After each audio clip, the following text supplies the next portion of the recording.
Welcome to the Uncomfortable Conversations podcast, the untold stories of the 3HO Kundalini Yoga community.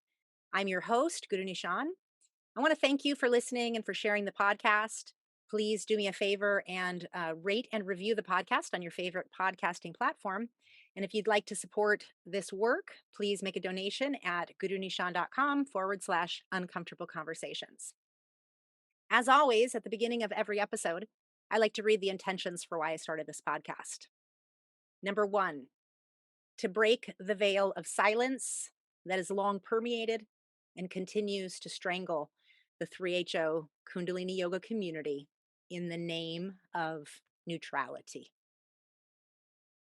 Number two, to validate and help clarify the complex feelings of those who have joined this lifestyle, were born and raised into it, and or who have practiced or taught Kundalini Yoga. Number three, to encourage active listening to uncomfortable conversations from our community as a revolutionary act of self and collective healing. Number four, to let survivors know that we see them, we believe them, we love them, and we will fight for their truth to be addressed. Number five, to let teachers who are denying, gaslighting, or spiritually bypassing know that what they are doing is willfully ignorant and re traumatizing victims. Number six, to illuminate the inherent racism, homophobia, cultural appropriation, and exploitation that perpetuates the teachings, 3HO lifestyle, and the overall community ethos. Number seven, to stop the perpetuation of gaslighting and victim shaming by naming it for what it is. Number eight, to dismantle internalized shame, guilt, toxic positivity, and light washing mentality. Number nine, to honor all of the parts of ourselves that have been forgotten or silenced. Number 10, to honor each and every body that has come through our community, both named and unnamed. And number 11, to encourage people to do their own research, to process their own emotions, to get somatic therapy and other support and therapy as needed, to draw your own conclusions, and to be critical thinkers rather than to just blindly follow anyone. Please remember that your story matters. Please share it when you're ready. We're here to listen and to support you. On today's episode, I want to welcome a guest. Her name is Pritam Hadi. Pritam Hadikar was born in Germany and grew up in Indonesia and Spain, of German post-war parents who wanted nothing better than to head out into fresh and new horizons. After being kicked out of her house by her father and stepmom at the age of 19 years old in Malta, where she was studying, she met Yogi Bhajan in 1981 at the age of 21 and fully embraced the ashram lifestyle.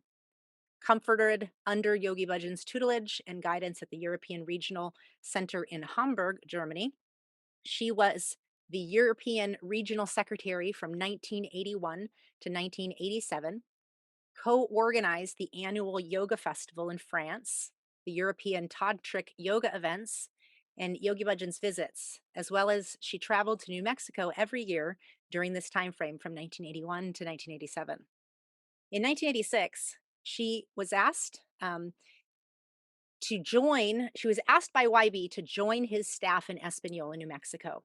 She declined with much sadness at the time, knowing that she would literally combust if she was there 24/7.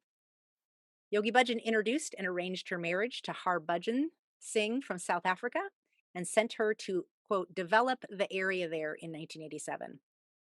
In 1997, Yogi Bhajan sent an African American Khalsa to South Africa, a Sikh Dharma minister, purportedly to support the mission in South Africa. This teacher was a sex offender addict and seduced women in the name of counseling and moon center healing, people under the banner of Kundalini Yoga, right under their noses at the ashram and on his duty as a minister of Sikh Dharma. They brought this to Yogi Bhajan's attention at Solstice 2 years later in 1999 and ensured the man didn't come back and that he was also not sent onward to another African country, Mozambique, which YB had wanted to do. Apparently, EPS, the Ethics Bureau, was created after this major and tragic scandal and never actually got recognized, reconciled, or resolved. It was said at the time that YB, quote, corrected a man who was the offender. However, the abusive transgressions were never conclusively dealt with via counseling or rehabilitation, being left in limbo for 2 decades beyond the original offenses. At the time, the South African ashram moved on and did the best they could to continue focusing on teaching, growing their community, and sharing the yogic lifestyle. Their son, Hari Bhajan, left for school in India in 1999 at the age of 10. In 2004, when YB passed away, Pritam Hari went into deep grief. During this process, she began to take a serious look at her own spiritual life and mental and emotional health. She noticed that despite a decade of sadhana and so many tantrics and daily yoga, she was a high functioning depressive with little capacity for happiness, which made her feel flawed and ashamed. At this time, she started very deliberately working with herself to undo her own numbness and pain. She began to feel very different, not chasing elusive goals and keying herself up on a spiritual bypass as a routine way of being. Her relationship with YB came to feel settled and at peace. When the Premka book came out in 2020, she already had some emotional tools for the complexity of it all, the abuses that were being revealed, despite the occasional sense of disassociation or disbelief. She's in a place where she still loves yoga and also holds the voices of the many persons who were harmed in her heart. There continue to be many local discussions around this, and it remains an ongoing topic of transparency within their community. Pritam Hari, it is truly an honor to see you, to have you here on the podcast, and to have your voice coming out into this conversation. Thank you. Likewise. I For- want to say it's actually like equal measure of uncomfortable and comfortable conversation, because I mean there is comfort in speaking about this, yeah, and to thank you speak with.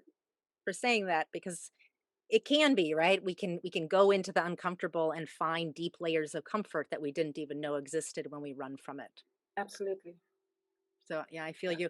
For listeners that don't know, me and Pritam Hari are geeking out on seeing each other right now because I actually went to the South African ashram when I was 19, and I lived with her and Harbhajan and Hari Bhajan. And to see you now after 20 years to be a part of this conversation together in the last 2 years has been um, full circle and also deeply warming. Just wonderful. Like So um, this isn't my story about being there, but I fit into this story in terms of you having come do. to visit you all. And so I had It's no like you idea. really have a tactile, you shared viscerally and experientially you shared so much there, and you know what it's like. So I feel honored to have this conversation with you because you're over there, but you were completely part of it. Yeah, So and that my little stint there during this year time frame, the African American you mentioned that got sent there came after me. And so this is a very interesting like pivot that I had no idea for 20 years after I was there that you faced all these things. And so yeah. it's I find that it really represents the complex web that quote our community offers, in that we may meet very incredible human beings in all different layers of our experience, um, Hmm. that's kind of embedded within a larger institutional experience. Hmm. And to undo them, to unpack them, the love and the abuse commingled is not an easy reconcile. And your stay there was very incisive and really wonderful, and we connected a lot, and your stay there felt very supportive at the time. And um, it's just lovely to speak with you with actually more unraveling and looking at the stories. Yeah, and I agree that time of my life was the most freeing time of my existence. I remember it just being such a pivotal point in my growth and development. I don't think Harbhajan ever knew how much it meant to me to be able to live and work overseas and to be able to feel a sense of independence on my own, and it came through knowing, not knowing you, but because you're this 3 Asho ashram in South Africa, having been born into this community, it was like, it was just so special. It was a part of what's always been special to me about growing up in this dharma is the web Hmm. of meaningful relationships that that outweigh the abuse things that can come along the Hmm. way. So that time was special for me too. And so we'll get to that. But Hmm. whew, your bio, I want to just go back and say, wow, so you're 19, you get started in Germany, in Hamburg, and kind of bring us through this early point where you started really dedicating yourself, because the early dedication, say, to the European Yoga Festival, my brother loved the yoga festival in Loche, and everybody had things to say. So I'd love for you to go back to like who you were as you started and kind of like lead us through some of that stage so that we really get a sense of how you got in and fully committed to this life. So I think the way I grew up was a little bit of like heaven and hell. You know, like I can say my early childhood was like super blissed and very, very magical. And then, just my family background just led to my parents making the decision to go back to Germany, and that's when things fell apart and my parents got divorced. And I think both my brother and I were kind of like orphaned in a way because my mom wasn't coping. So, but as a teenager, you seek new horizons and you do what you have to do, and you don't feel it that much because you have this sort of brainstorm that says I can cope. And after matric, I went to Malta and I had a fallout with my dad. I thought it was something relatively minor, but um, um, I guess I struggled to communicate with him and his wife. I would have done fine with my dad, but I think my stepmom insisted that I leave, and I was truly shattered. I was broken. I was actually broken. I jobbed for a year in Hamburg. I could not go back to studying because I could barely read a page. And I encountered Kundalini Yoga, and basically in my first class said, "Can I live here?" And the ashram director, the Taran Singh, actually quote unquote said, um, "Slow down, kiddo. Come for 40 days, and we'll see if you can cope with the lifestyle, and we'll see if you can be here." So that was super. That gave me a goal. And then 2 weeks later, Yogi Bhajan was in Amsterdam, and I said, I'll do anything. I'll clean the toilets, polish the silver, but I want to be there and meet him so that I can know what I'm getting myself into. Mm. And then we really had that connection, and I really felt he took me under his tutelage, and he gave me some pretty strong recommendations of what I must do and what I mustn't do. He put me on a diet and said various things to me, and then I was like fully in the lifestyle, and that was basically it. And I thought I had Mm. commitment problems, right? I mean, I jumped in fully. I still had short hair, tied a turban while my hair was growing out, and Wow. and that was January 81. Wow. And so from there, just full dedication, like you helped to start organizing everything that started coming out of Hamburg? Like, because Germany was a main center to really grow Europe, wasn't it? We were the European center, and I then sort of by Yogi Bhajan's words became the European regional secretary. Mm, right. I mean, Special. exactly. I mean, it was kind of beautiful because it made you toe the line and made you feel that what you did was relevant and important, and you had to be part of it, and that was motivating. I mean, Mm. I was like a complete novice, but here I had a function, and I did 3HL stuff, and I knew English, so I translated stuff, and I was working for the Golden Temple restaurant. I mean, uh, Golden Temple company, and then we organized all these events, and I was sort of fully in that, multi working for these various entities. Wow. Okay. So here you are fully on committed. Now you're the regional secretary, Yogi Tea Europe, right? Yogi Tea was based in Yeah. Amsterdam, right? No, we were still like mixing the spices in the basement and packing it there in like 100-gram bags, you know? Yeah. Wow. Okay. Okay. And then organizing the European Yoga Festival, which for those that don't know, you want to explain it was like the solstice for Europe? Yeah, and at that time we were like 300 people at the yoga festival. And you've been there, you know, it's been 2000, 2500. You've been there at those days.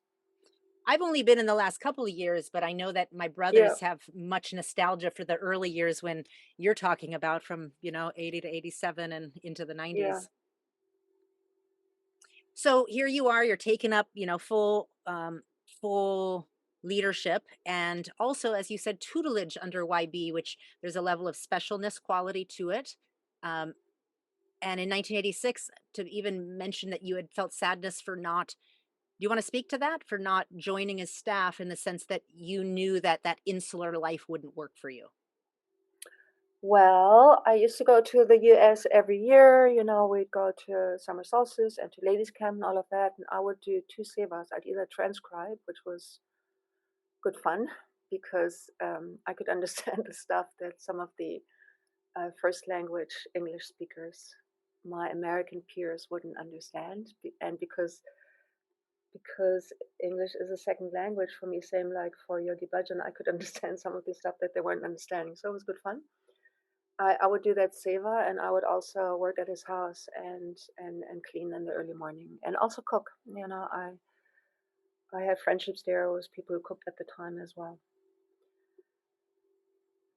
Yeah, and I So, basically did that every year. Yeah. and then so when he asked you to finally come on staff, you just kind of knew that that lifestyle of just being there 24/7 wouldn't work. Like that was where that was coming from.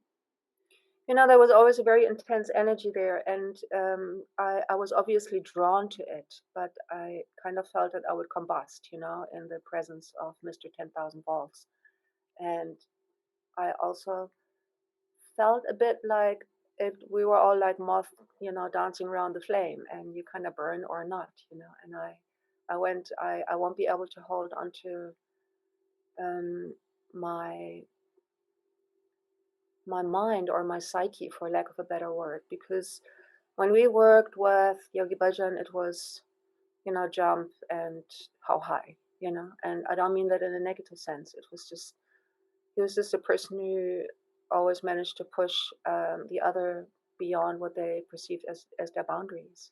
Mm, And there was good and bad to it, you know, certainly as a formative medicine, it was highly stimulating. And um, for me, when I got into the Dharma, it was a way of saying, geez, I still have capacity and somebody believes in me and there's stuff I can do, as opposed to I'm a consummate basket case, you know. So the fact that he actually set goals and trusted people and had belief in them felt um, reassuring and very, very focused. And, you know, it was a very majorly formative life for me, including all the discipline, you know, and that discipline, you know, you say you leave the ashram, you take the ashram with you, you know, definitely. And there were peers in those days with whom I'm friends to this day, and I'm very grateful for that.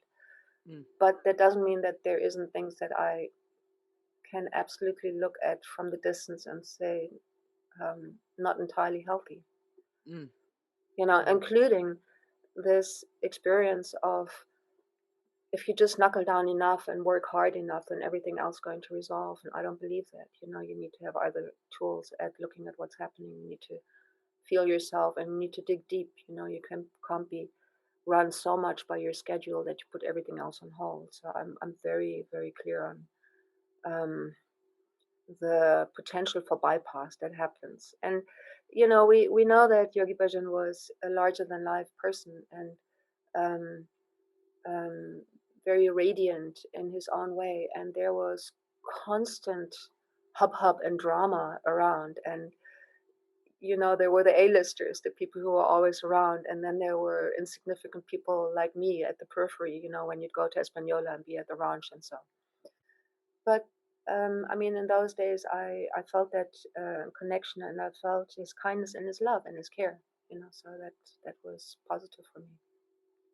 Very well said, and very well, yeah, very well said. So it's 87 and he introduces you to Harbudgeon, or how did that come about? Yeah, so after this 86, where he asked me would I like to actually be part of his staff there, and then base camp ended, and we went to Yoga Festival where I was also doing Seva, and Harbhajan from South Africa was having a meeting with him as things went in those days. You'd have half-hour slots, and somebody was there to help and make sure that the next person came on. And I happened to be working in the kitchen, and he pulled me out and had me stand next to him and said, "Yeah, this looks great. Why don't you go and talk to me?" And then he asked me what I felt about that, and I said that I was ready to do that. And in Spain, I organized a budget and a lift. We went there, and we were further sort of within his orbit to see if any further comments, and they gave his blessing and said, "Go ahead." And that was basically his blessing of being off you go to South Africa, teach there, work there, missionary, etc., etc. So how long was that little And we getting did. to know you period? It sounded like he sent you and Harbudgeon to get to know each other for a little bit.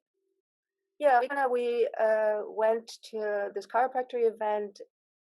87 was the first year that Yogi Bhajan did not travel anymore as he did before. He didn't come to every year festival. Yeah, 1987 was that first year he didn't travel because he was starting to get sick. yeah, yeah,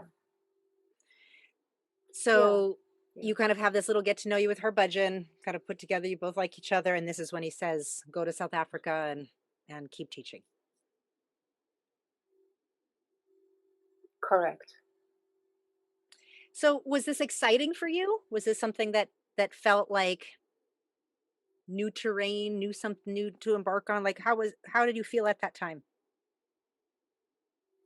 Well, when he engaged us, it was interesting because in the Dharma we don't have a normal style of courtship and romancing. We don't know. So you either check somebody out energetically, and that's pretty much it, right? That was sort of the level of get to know the other person.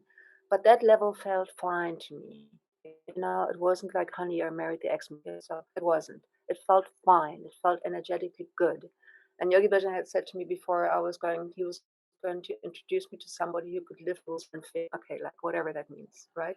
I mean, that felt very, um, very hopeful and very encouraging. And it felt fine with Bhajan. He was a nice, productive art to interview, that would be a safe situation, and that was all good. And did it feel exciting? Well, I had this longing of kind of spreading my wings, like what was going to happen next. Because when we were in the ashrams, it was always like that. You go to solstice or in yoga festival, you thought, oh, well, maybe I will meet the person there, maybe I'll meet the special person there. Because those were our areas of where we socialized, have opportunity to meet, maybe your partner. Because as you know, like ashram rules were like chaotic, there was, yeah. And I worked the health food store, and we moved like 3 times because we expanded. And it was in the days when sanctions were in place, and we could get very little stuff because South Africa was very isolated. So we started making everything. We started making tofu and ghee and natural yogurt and granola and things like that. And just to have a fully fledged natural food store, and we were the first. We were one of two natural food stores in South Africa. One was in Cape Town, and we were the other one in Joburg. Roots and And roots. we taught, and we renovated the house, and we had our baby, and yeah, and just carried on. Awesome. So the name of the health food store was Fruits and Roots. Yeah, And I had heard about you when I had graduated high school at 18. I was in, it was 95.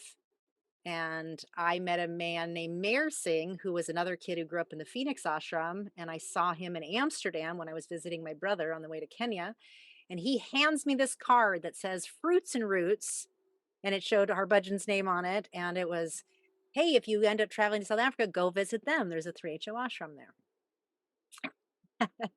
And I had heard that you were the local purveyors of That's tofu. spectacular. You made fresh juices. You had this health food store. You ran the yoga center, and I'm like, "Whoa, that's awesome!" And I knew Meher from my own ashram, so that was kind of cool.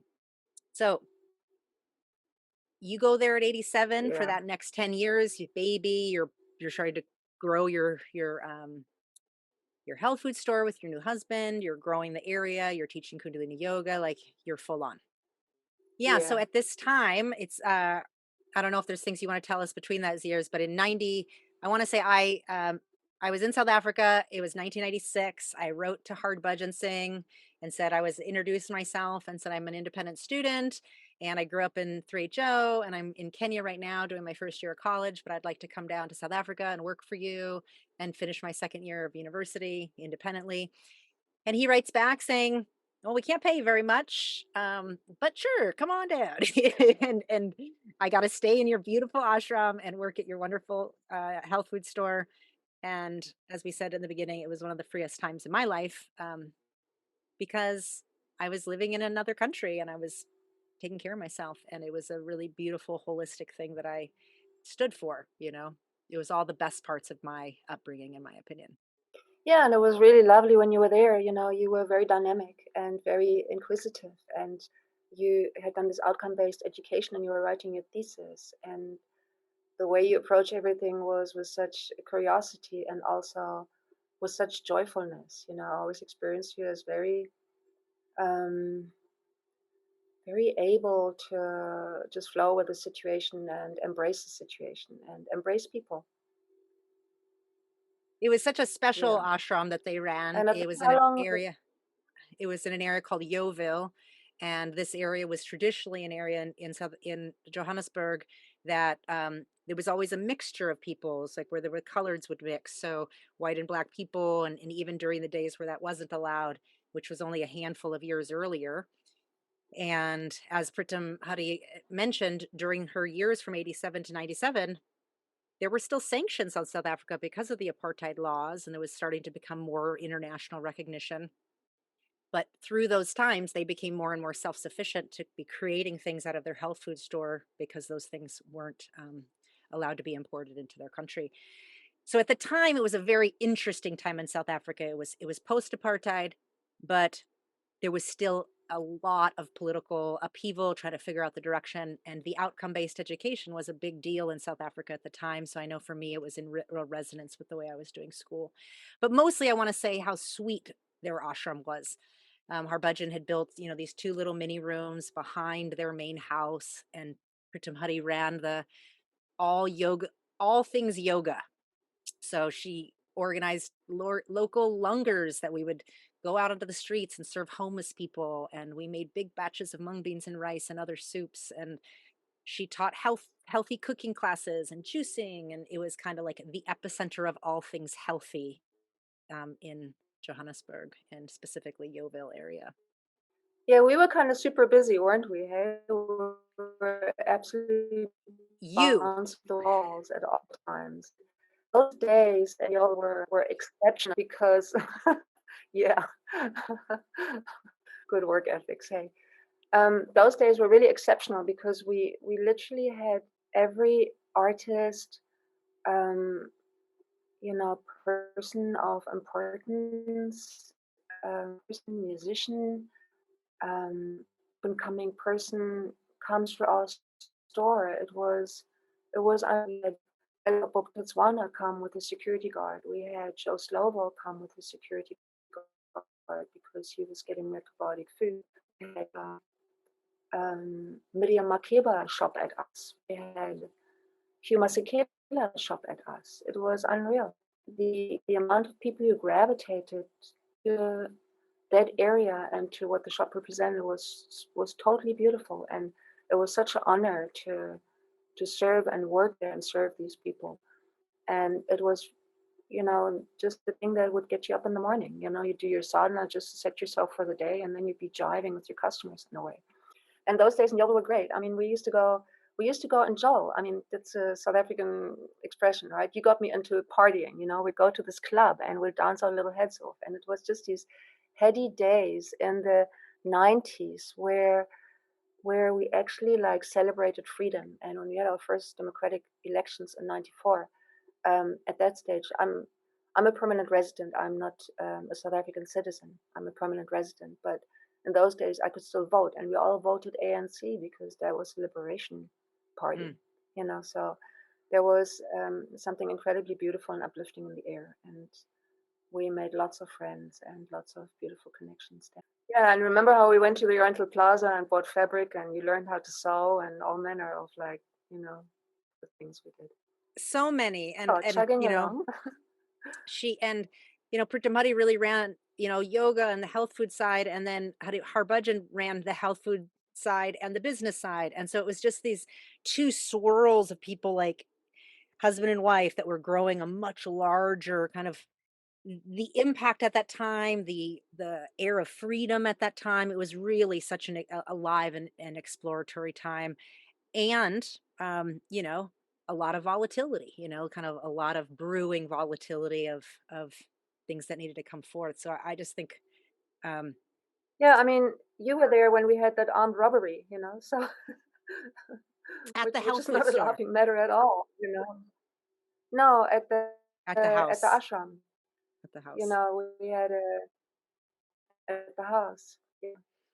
So we holed up at the house, and I think you were in the back, or Face and Alito were in the back, and it all happened actually so swiftly. Us actually being robbed in the front of the house, Hmm. and then as the processing afterwards, we did these absolutely raucous, beautiful games. We did this game of capture the flag. We played it front and the back of the ashram.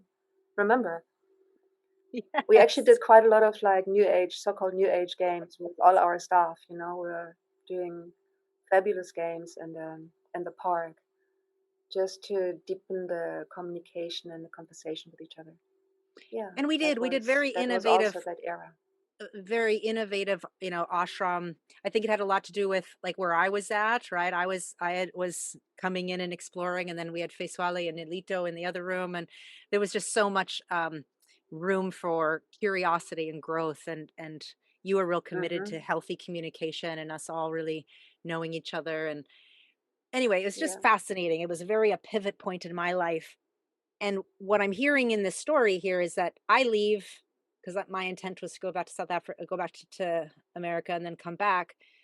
But 6 months later is when YB appoints this minister to come to South Africa to support the mission of Your Growth. Yeah. Why did you not come back, Guru Nishan? So my intent was to come back because I didn't really see a future for me and my husband anywhere else. There was no way he could come to the US. I didn't have any way to financially sponsor him. I never really thought that was an option. And I really saw a future for myself in South Africa, especially with my pursuit in education. I loved being there. There was just so much I liked about that time. So that was my intent. What happened was Faiswali didn't seem to be well from a distance. He didn't communicate well with me. It sounded like he had moved out of the ashram. I was concerned about him. He was always telling me about all the danger things. And as I'm kind of working, trying to save money um, to get back over, I'm in the Virginia ashram, and another 3HO couple offers to sponsor him. So that's how that Okay. shifted, was because a couple in the Hmm. Virginia ashram helped me be able to sponsor Faiswali to come to the US. So that's kind of where that pivot Right. came from. But before that offer, I would have never anticipated anything else. I was just going to save money and come back to South Africa. Yeah. Yeah. So then your life took off in that direction, hey? Yeah. Whole different place, right? He came into DC. I was in the DC Absolutely. ashram at the time. And so it went into a totally different pivot. But I think about that because when I heard that 6 months later, this, I call them the head honchos, like these big male healer influences get sent to an area by YB, and it's always a big hoopla. You know, you get sent to an area to support that local group's mission to spread the teachings, and here you I didn't know all that happened because we kind of lost communication as I got more enthralled in things here. Yeah, But take it from there because that happened 6 months. That was 97, must have been like fall of 97. exactly.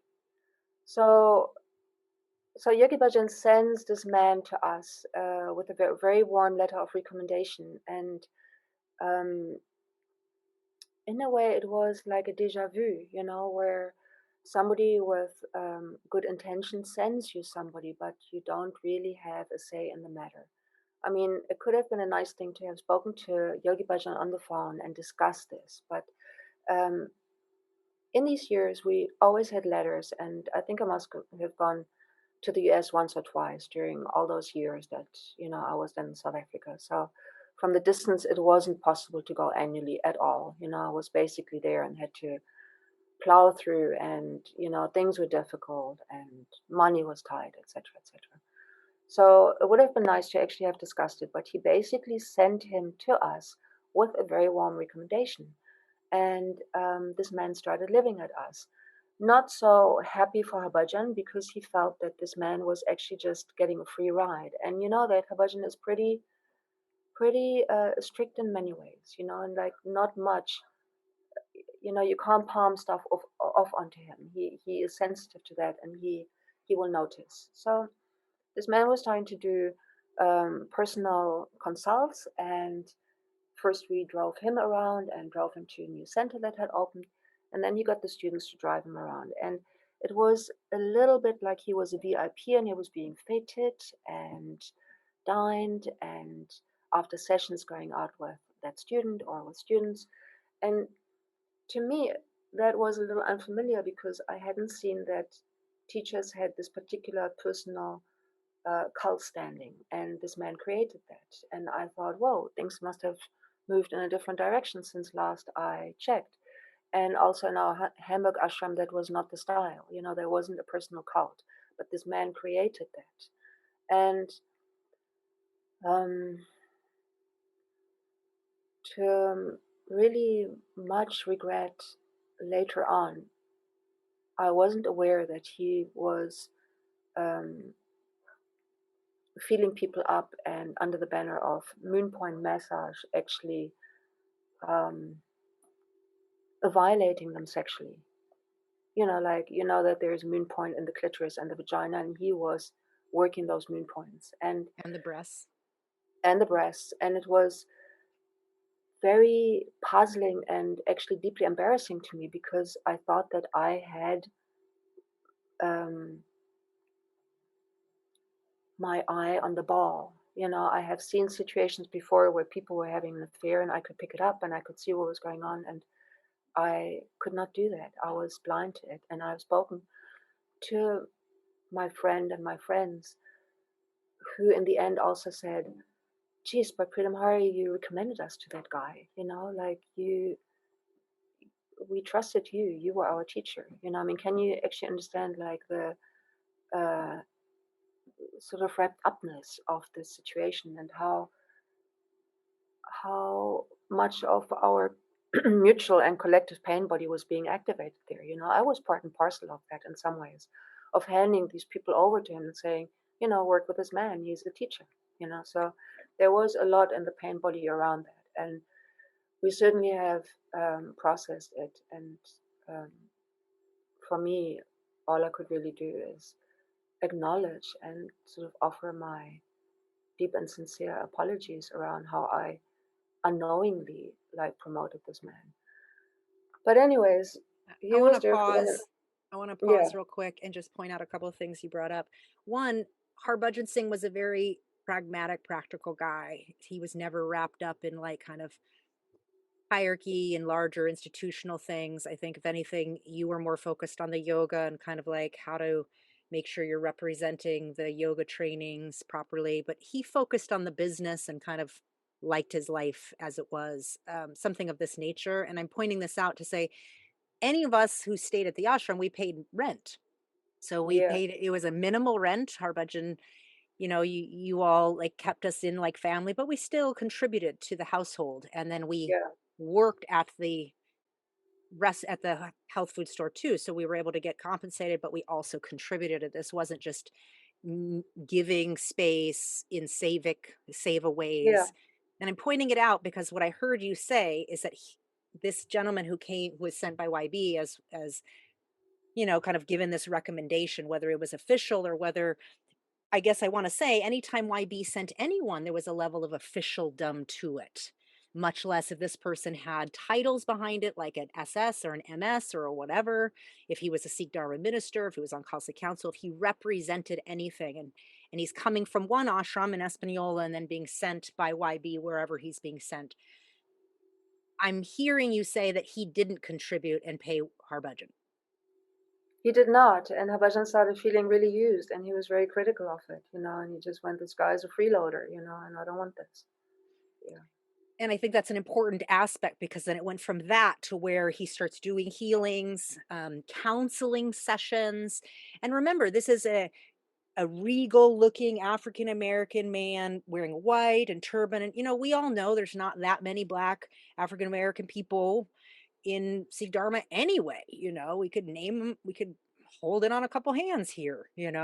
But in terms of even like historical figures, is even less, Yeah, I meaning mean, there are people official who people. say that this man screwed it up for Black people in South Africa because he transgressed, um, in unspeakable ways, really. I mean, And it's I can't important say that, it's bad or awful or so, but it was a pathology and it was an addictive sexual behavior, and none of that.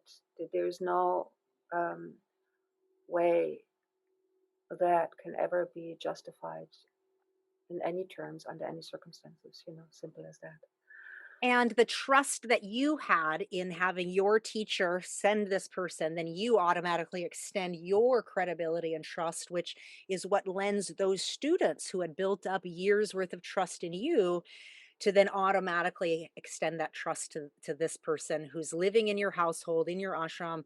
And then, like you said, going from, I'm a teacher, I'm this and that, to kind of like getting a following, kind of his own cult of personality. And the healer sessions, the counseling sessions, and even the Moon Center sessions, this is a really important kind of pin to put into this conversation because I've noticed it as a formula that's carried on beyond YB. We obviously know now he did certain things, but he also passed this on to other people. And we've seen um, spawns of abuse in like this example, where a lot of women got abused in the name of healing and counseling sessions among the teachings. Yeah, and it's ironic because I have a format of teaching the moon points, that is the way I learned it, so that other way is, um, yeah, completely alien to me. Um, I want to just insert here that this man was actually in many ways a good teacher. So Habaj and I, we were in crises at that time. We were just distancing from each other. We were burned out. We were working too hard. We weren't communicating um, in a helpful, in a positive. No, and those are loaded words. We weren't communicating in a real way. We weren't reaching each other. We were drifting apart, and we were having a lot of buildup of just frustration and, in a way, hostility and hardness between us. As can happen when you just got too many balls in the air and you don't know what you're all juggling. And um, what was helpful for me at the time is that this man actually suggested, why don't you stay in the cottage? I stayed in that cottage where you stayed. And it gave me a chance to just get a bit of fresh air because I was capitally burning out. I didn't know what all I was doing. I was just working like a machine. And um, I remember this man. I went traveling because we went to Cape Town to teach there. And um, after sadhana, he said, come, let me give you a massage. I think my shoulders were sore. And then he said, take your top off. I can't really get there. I said, no, I'm going to keep my top on. I'm cold. And I don't know what that was, but I wasn't going to let a person just get closer than I wanted to get close, So he massaged my shoulders, fine, At that stage, I still didn't know what he was doing. Then, in that year, our son started going to India, and it was actually something that we all discussed with each other because in the process of Harbhajan and I having this sort of icy cold vibes and standoffs, I felt really miserable for my son because I had come from divorced parents that had loved each other very much, then divorced, and it was extremely hard for me because growing up overseas, the family unit is extremely close, and I was very, very close with both my parents. And to see that, I thought, I'm not going to do that to my child, because he was trying to communicate between Habaja and I, that just didn't fly. That was bad.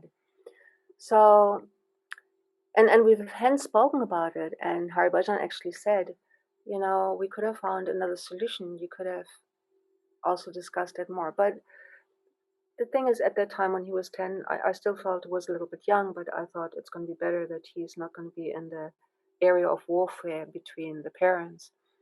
And he was excited at the time to go, but, um,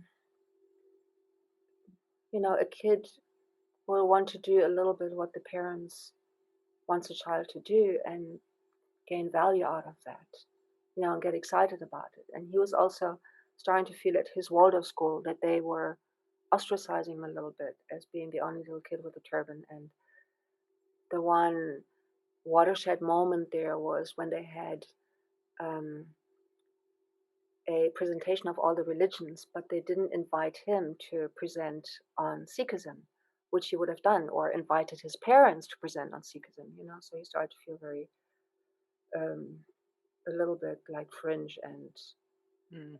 out on a limb.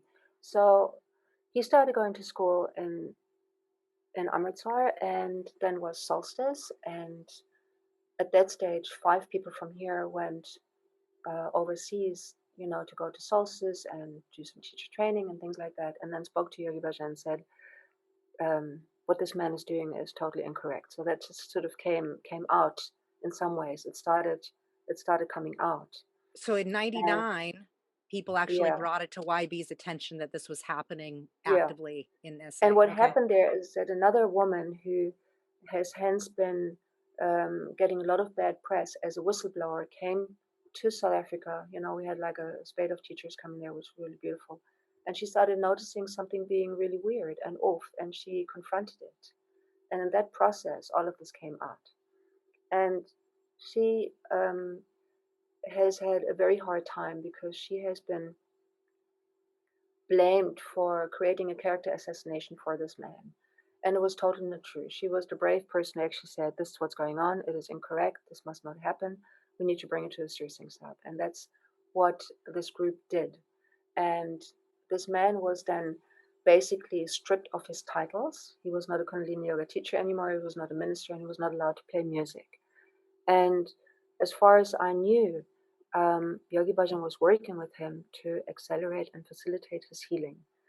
And as then transpired later, is that he was simply shipped off to Atlanta and stripped of his titles. And there he was, you know, um, carrying on with life.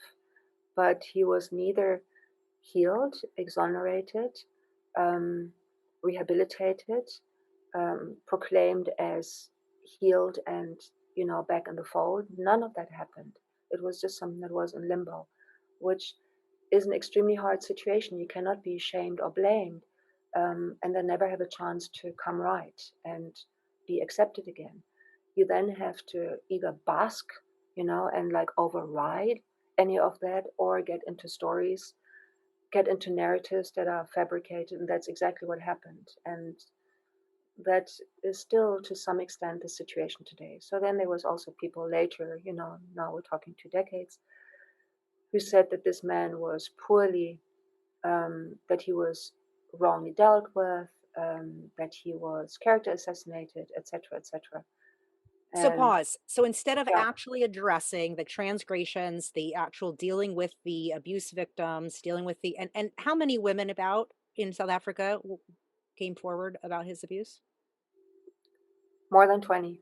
More than 20. So for at this time, I want to just reiterate what you just said. Quote, for lack of a better word, a higher up, somebody, that's been around a long time in the organization is the person that Pratim Hadi was just referring to as the whistleblower, where this person came to South Africa and started to say, no, these things are not okay. And this moved it forward to escalate, to bring it to YB, to be addressed. But instead of actually addressing it, the way that it was handled was as if YB was taking care of him, and then he gets, a level of shamed and but never actually rehabilitated, reconciled, never actually the people who got abused never got like their full voice until many decades later. And his title gets stripped. He's not allowed to play music. And but he's able to just carry on in whatever persona he wants to carry on, but never really addressing the sexual abuse patterns. And many decades later, this community and those impacted by this particular event are still revisiting these things to try to heal what was left as gaping wounds decades earlier. So the whistleblower was an older white woman, so there was also that dynamic. She was female and she was white, so that then also became a gambit where, a ball was being pushed from one line to the other and saying that this was, a racial insult. It was, A character um, assassination from a white woman to a black correct, man, and they started adding all these layers of narratives that was correct, bypassing the original abuses of 20 women. And let me point out that it has come forward that there were at least one person in New Mexico that was abused prior to him being sent to South Africa. correct. So And there that was a was the whole, history and a pattern of his abuse prior to him being sent. And this only came out later that Pritam Hadi finds this out, realizing, oh, this came out, YB knew about it, and then sent him to your ashram as if it was a blessing. yeah. Carry on. Then you actually have to ask at some stage, like, who betrayed who? Like, where did the betrayal start? Um, it feels very complex. And Oof. I Entangled mean, is an understatement.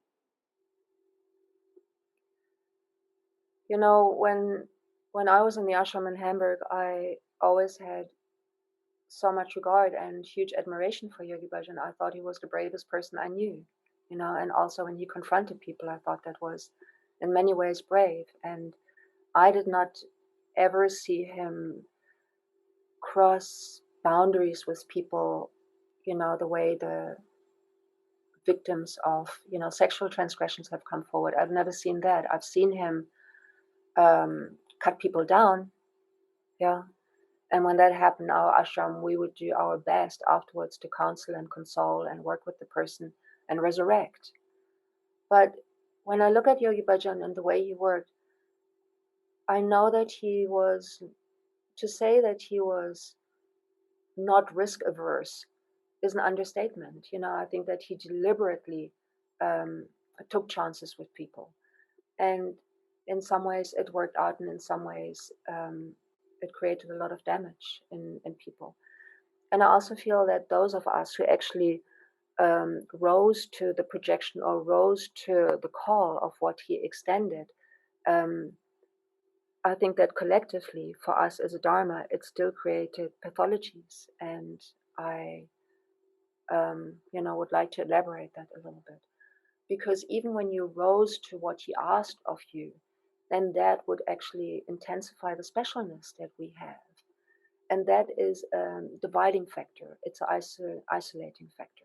So even if we have group sadhana or we have individual sadhana, whatever it is, each and every one of these yogis who was given a special task, a special brief, a special title, we sit in a kind of isolation with that shields us and puts, kind of a veil between us and the other person, and gives us a degree of specialness that I find on a spiritual path to be uncalled for and unwarranted. Mm, mm. Um, So at this time, you didn't go to Solstice, but other people had, the five had has spoke to him.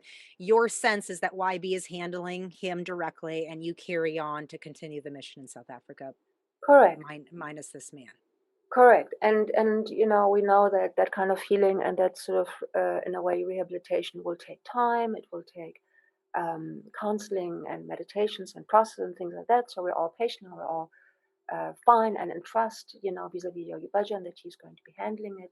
And at the end of '99 was the Parliament of World Religions, and the Sri Sansab came out with entourage, and he meets my husband at the airport, and he says, um, "I invited you to come, but you didn't come, and now I'm coming because I want to correct a wrong." And the wrong was that this man had um, you know, been on such a binge actually. I mean, I can't describe it any other way. You know, he came and he had like an open field to transgress and, you know, do this thing that he was doing. And then, you know, we're going into the 2000s, life carries on. I actually, the entire, EPS EPS is getting started about this time because of this incident. They're as an organization, they're saying they're going to create an ethics space for that is what I complaints. heard. And it's still not entirely clear, and documents have gone missing around that, but it's not entirely clear what actually was given to this man as a therapy and as a work to do, and there is no records of that. So, um, Okay. to me, in many ways, it feels like that went into hiding, into underground, into Yeah. a gray zone, into a gray area where nothing was happening, where I think a lot of people were suffering, including this man and his wife. And I think it created an ostracization in the community and it created a standoff between the person who'd been the whistleblower. Um, Her husband was in a legal function in the Dharma, and And they were a long time couple in the Dharma too. Let's not that she was not no newbie, she was a long time standing completely. person. So, you know, the kind of silencing, or, you know, it's like a silencing cancel culture around that is actually quite heartbreaking. And the wife of this man confronted my friend, the whistleblower, and etc., etc. She eventually passed from cancer, and the tragedy, all of that, of all of that, the story around that His was, wife did. His wife died of yeah, the cancer. pain that she went through was exacerbated by the ostracization that he went through. So, you know, the narratives kind of carried on instead of blame shifting and blaming and hurt and unaddressed hurt. At some stage, it was really some sort of unbelievable miracle synchronicity. I was at Solstice. Don't you remember the year? But you know how when you don't have a partner, you raise your hand? And I end up in a group of 2,000 people matching up with a woman who had been the first victim of this man in Albuquerque. I mean, what are the chances? The chances are like this is, you know, really 1 in 2,000, right? Or 1 in 1,999. No way. And we end up doing tapping and massage and counseling and crying, and you know, we went to the tent and we discussed this whole thing, and we walked away with like a beautiful sense of um, you know, we did some healing event around that, which was really very beautiful and powerful. And I feel that there was a purpose to that, that we met and we had this discussion. Wow. Because on our side, you know, the dynamics and the energy of Kundalini yoga is you're feeling low and you're doing yoga and you feel great, you know, you override. And for that moment that you practice powerfully, you're doing a whole lot better, you know. So you're always riding on this energy of Yeah.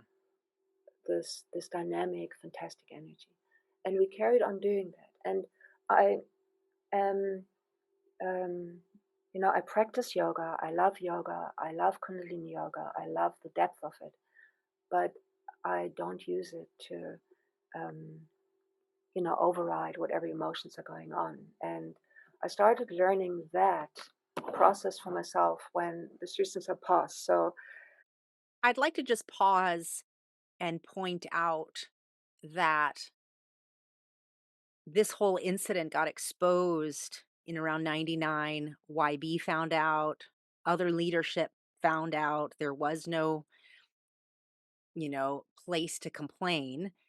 And yet, what YB does is send somebody to South Africa who is this white woman, longtime leadership position. Her husband was in a longtime leadership position, legacy person from the beginning. She ends up being outed as being, quote, the whistleblower, but this was addressed in the community, and then she kind of brought it to an international level. But I want to point out that YB knew this is a part of the tactic. So while some people call her a whistleblower, I call her a pawn because YB used people as pawns to create webs of more confusion. And the aftermath of confusion, instead of addressing 20 women being sexually abused in the name of healing, in the name of counseling, in the name of I'm going to help you heal your past wounds. This is not unique to this person who got sent to South Africa, this African American man. This is not unique to him, even though he sounds like he was a serial predator. This is a formula that is very 3HO. It's very much still alive and it's still being passed on through the code of silence and confusion. Because when there is an ethos of silence, then new stories get to breed that aren't founded on the original abuses that have taken place. And then new layers of abuse and new layers of abuse. And I can only imagine what happened to his wife, his children, and not getting the support and help he needed as a serial predator. The woman who, quote, outed him was at the pawn of YB. YB did this, and then he attempted to send this man to another African country. So this is not unique to South Africa. This is not unique to this community. It is very much a YB the predator formula, and it's very much infused into the teachings and so many of the personas of healers and teachers and wise men and women wearing holy white turbans to be able to have a bigger projection than they have roots into their own bodies. 2004, I go to Khalsa Council, and a few days later he passed. Yeah, so I was actually there at the time when he passed over. Mm.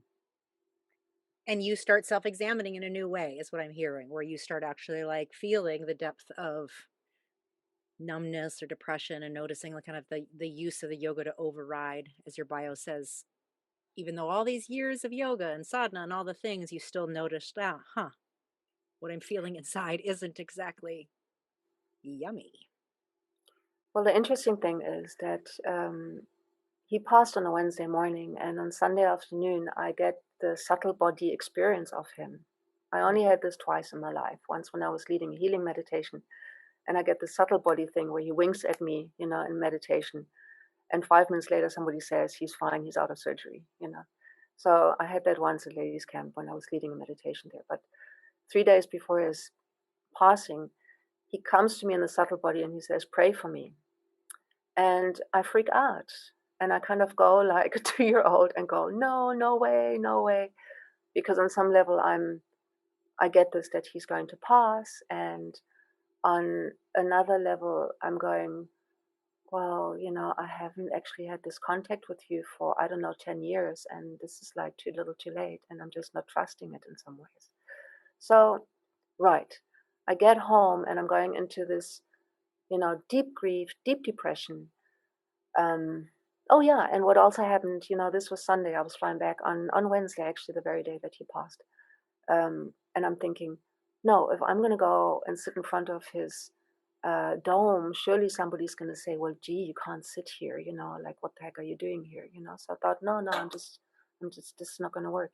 Somebody's going to actually, um, um, ask me to leave. And when I went back to South Africa, I just went, I'm nowhere. I'm not coping and I don't have emotional coping tools. And I started working a lot with this technique of EFT because it helped me to process my incredibly high strung psyche, where I'd be incredibly emotional within myself, but didn't know how to actually work with it. So I'd be quite contained, my husband always jokes, he says, your poker face. I'd be quite contained, but I'd be off the charts in my psyche. So I started to learn how to do that tapping technique, which helped me a lot because it made me brave enough so that I could look at what my emotion was without feeling like I was going to lose the plot. And I did that for a very long time. And I started to be able to have the capacity within myself to look at anything and everything that was happening in my psyche without the need to run away from it or override or, act out or go into food or any of the other coping mechanisms that are all very toxic and very pathological. And yeah, and maybe just adding a little note, I started doing teacher training in 99. Um, asked Yogi Bhajan, and he said, yes, yes, for sure, you're the teacher of all of us. Again, like a very sweeping and very big statement that you can interpret whichever way. Like some of them actually, felt so reassuring at the time, but in retrospect, what do you do with that, grace in parentheses, if you don't feel that you can actually completely measure up? But yeah, I started teaching. And this Um, is the gentleman who had gotten sent there was helping kind of establish that teacher training with you, he correct? started doing it, and then when we basically sent him back, You carried on. returned to sender, we then went into creating the teacher training there. And can I And ask, when you went to the solstice years later and you had met the woman who was one of his original or earliest abuse victims in New Mexico or in Albuquerque, at that time, like how were you reconciling? Like, did you think YB knew? Did you think he didn't know? Do you think he was handled? So was it just kind of more into that umbrella of trust that this came out, it's complex, but YB is figuring it out and let's carry on. in those days we didn't have WhatsApp yet. Now we communicate to everybody like very swiftly on WhatsApp. So at that stage, we had a healing conversation. We didn't have a conversation that would have been a legal conversation. Like, when exactly did this happen? When was the timeline? Did Were you able to speak to anybody about that? What was the recourse that was given around that? At that stage in my dharmic life, I thought that these situations were few and far between and that there was nobody, no ombudsman, ombudswoman who was going to look at that. So I didn't know who to actually speak to around Mm. that.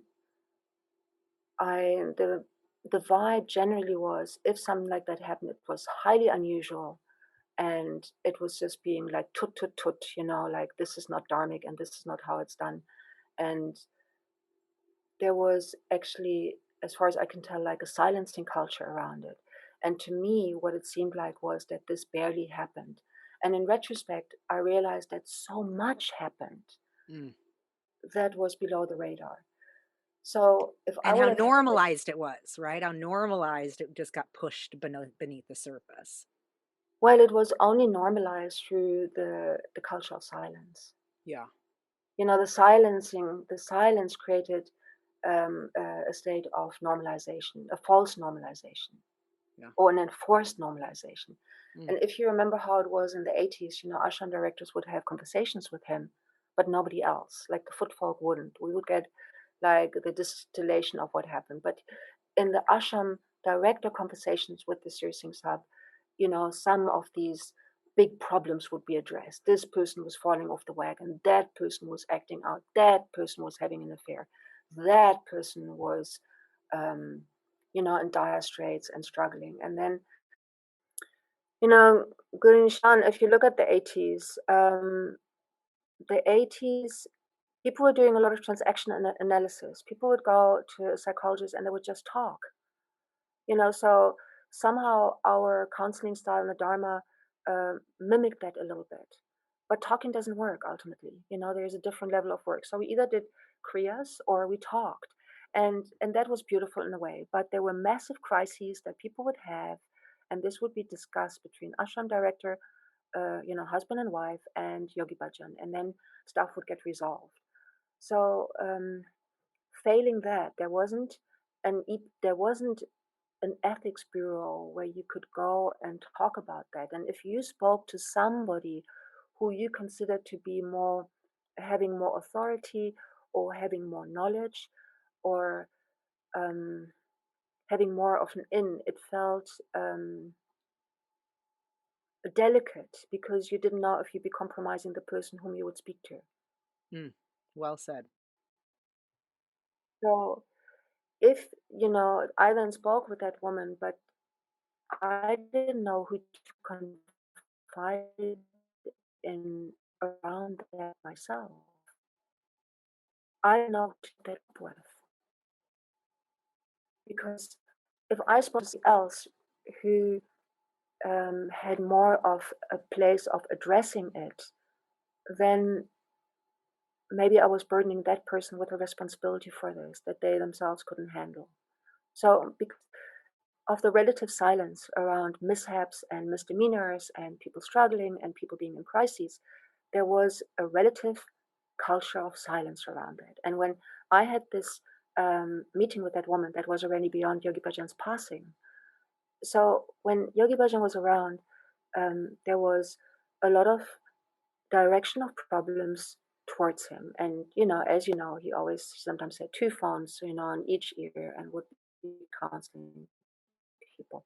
And he'd counsel people to 2 o'clock at our ashram.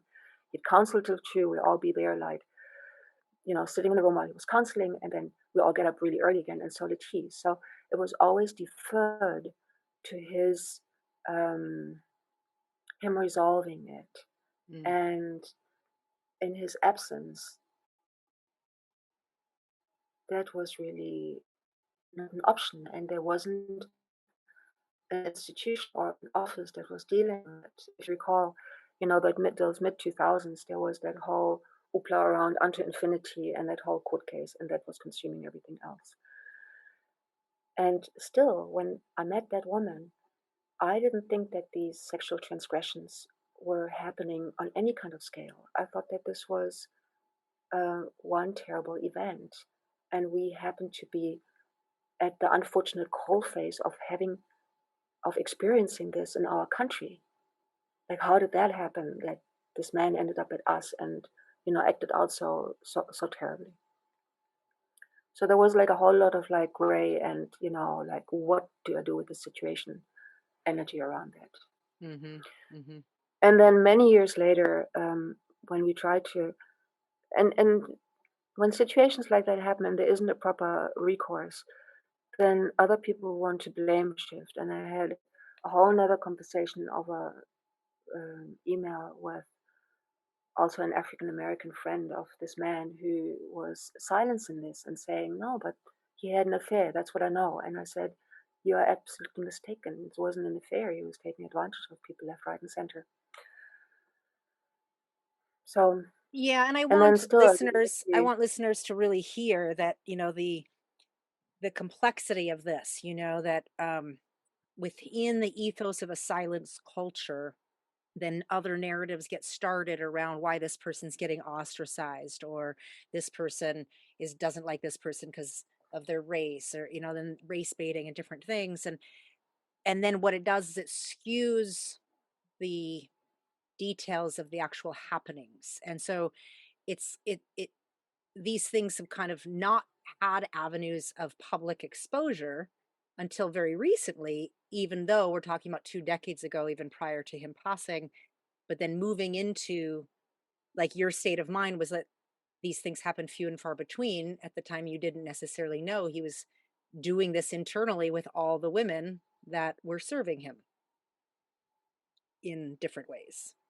yeah, So it's like yeah, there's this culture that's being built, but hidden and silenced, and then what you're saying about another friend who's African American, silencing the stories, and it's like, "Oh, yeah, we had heard he had an affair." So, essentially, the abuse that took place in South Africa of 20 people, 20 women, one of the most documented of these abuses, it tried to get pushed off as if that person was having an affair with the abuser, and the historical context of that within 3HO, it goes all the way back to my childhood around the seemingly normality or okayness of infidelity, but instead of naming abuse for what it was, and yeah.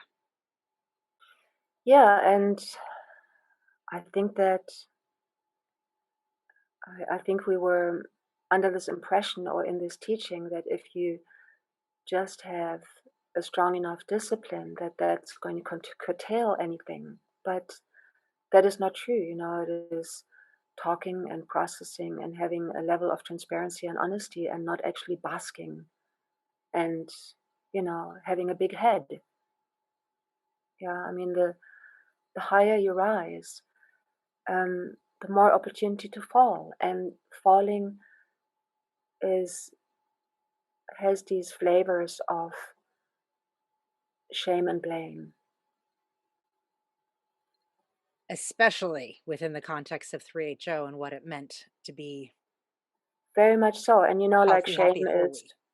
sort of being bad and guilt is acting bad. Mm, So wow. some of how we lived and practiced simply did not allow some level of deep honesty within oneself. And people would meet each other a lot through their persona. Mm, Um, truth, truth. yeah. I want to show you really quickly the moon. You just have to look at this for a sec here. I'm going to put the screen on. Okay, turning around, going to the window, a little bright. Can you, Oh, what do you look at see? that full moon. Oh my word, I love it's it. so And those beautiful. mountains. Yeah, Wow. we're just in the middle of the countryside, surrounded by mountains, and it's becoming evening now. Anyways, I love it. quick So little. you've really given us a good picture into being a remote ashram. You're on the southern tip of Africa. It's remote. You don't have the communication abilities we have now. You've been given kind of a large mission to spread the teachings, so to speak. And then you have help, right? One of the few African American Sikh Dharma ministers gets to come. It seems very a part of the privilege and opportunity to grow. And the number of abuses happen. And so the years forward, it just sounds like you were really committed to reconciliation and healing amongst the people that needed voice within your space, but assuming that the leadership that you've trusted, your teacher that you've trusted, was handling it on the other end. And that this was just kind of a minor incident, not something that's happened many, many other places at that time. That was kind of the assumption that you're letting us feel you were living under. And then by the time YB dies, you move right into kind of your own personal processing of realizing you haven't been feeling feelings, and you've actually learned to bypass them using a lot of the tools that you've learned to love. So what I want to say is that part of how I experience the lifestyle is, um, if I just do everything right, then there's a certain magical thinking that no harm will befall you, and I can only say that in the context of my own traumatized background, and there Right. is a magical thinking around it. Um, so now my state of being is very different. Like the ashram rules, they were a substitute for a kind of way of living or a way of looking at wrongdoing that was still magical. today I would address things very differently.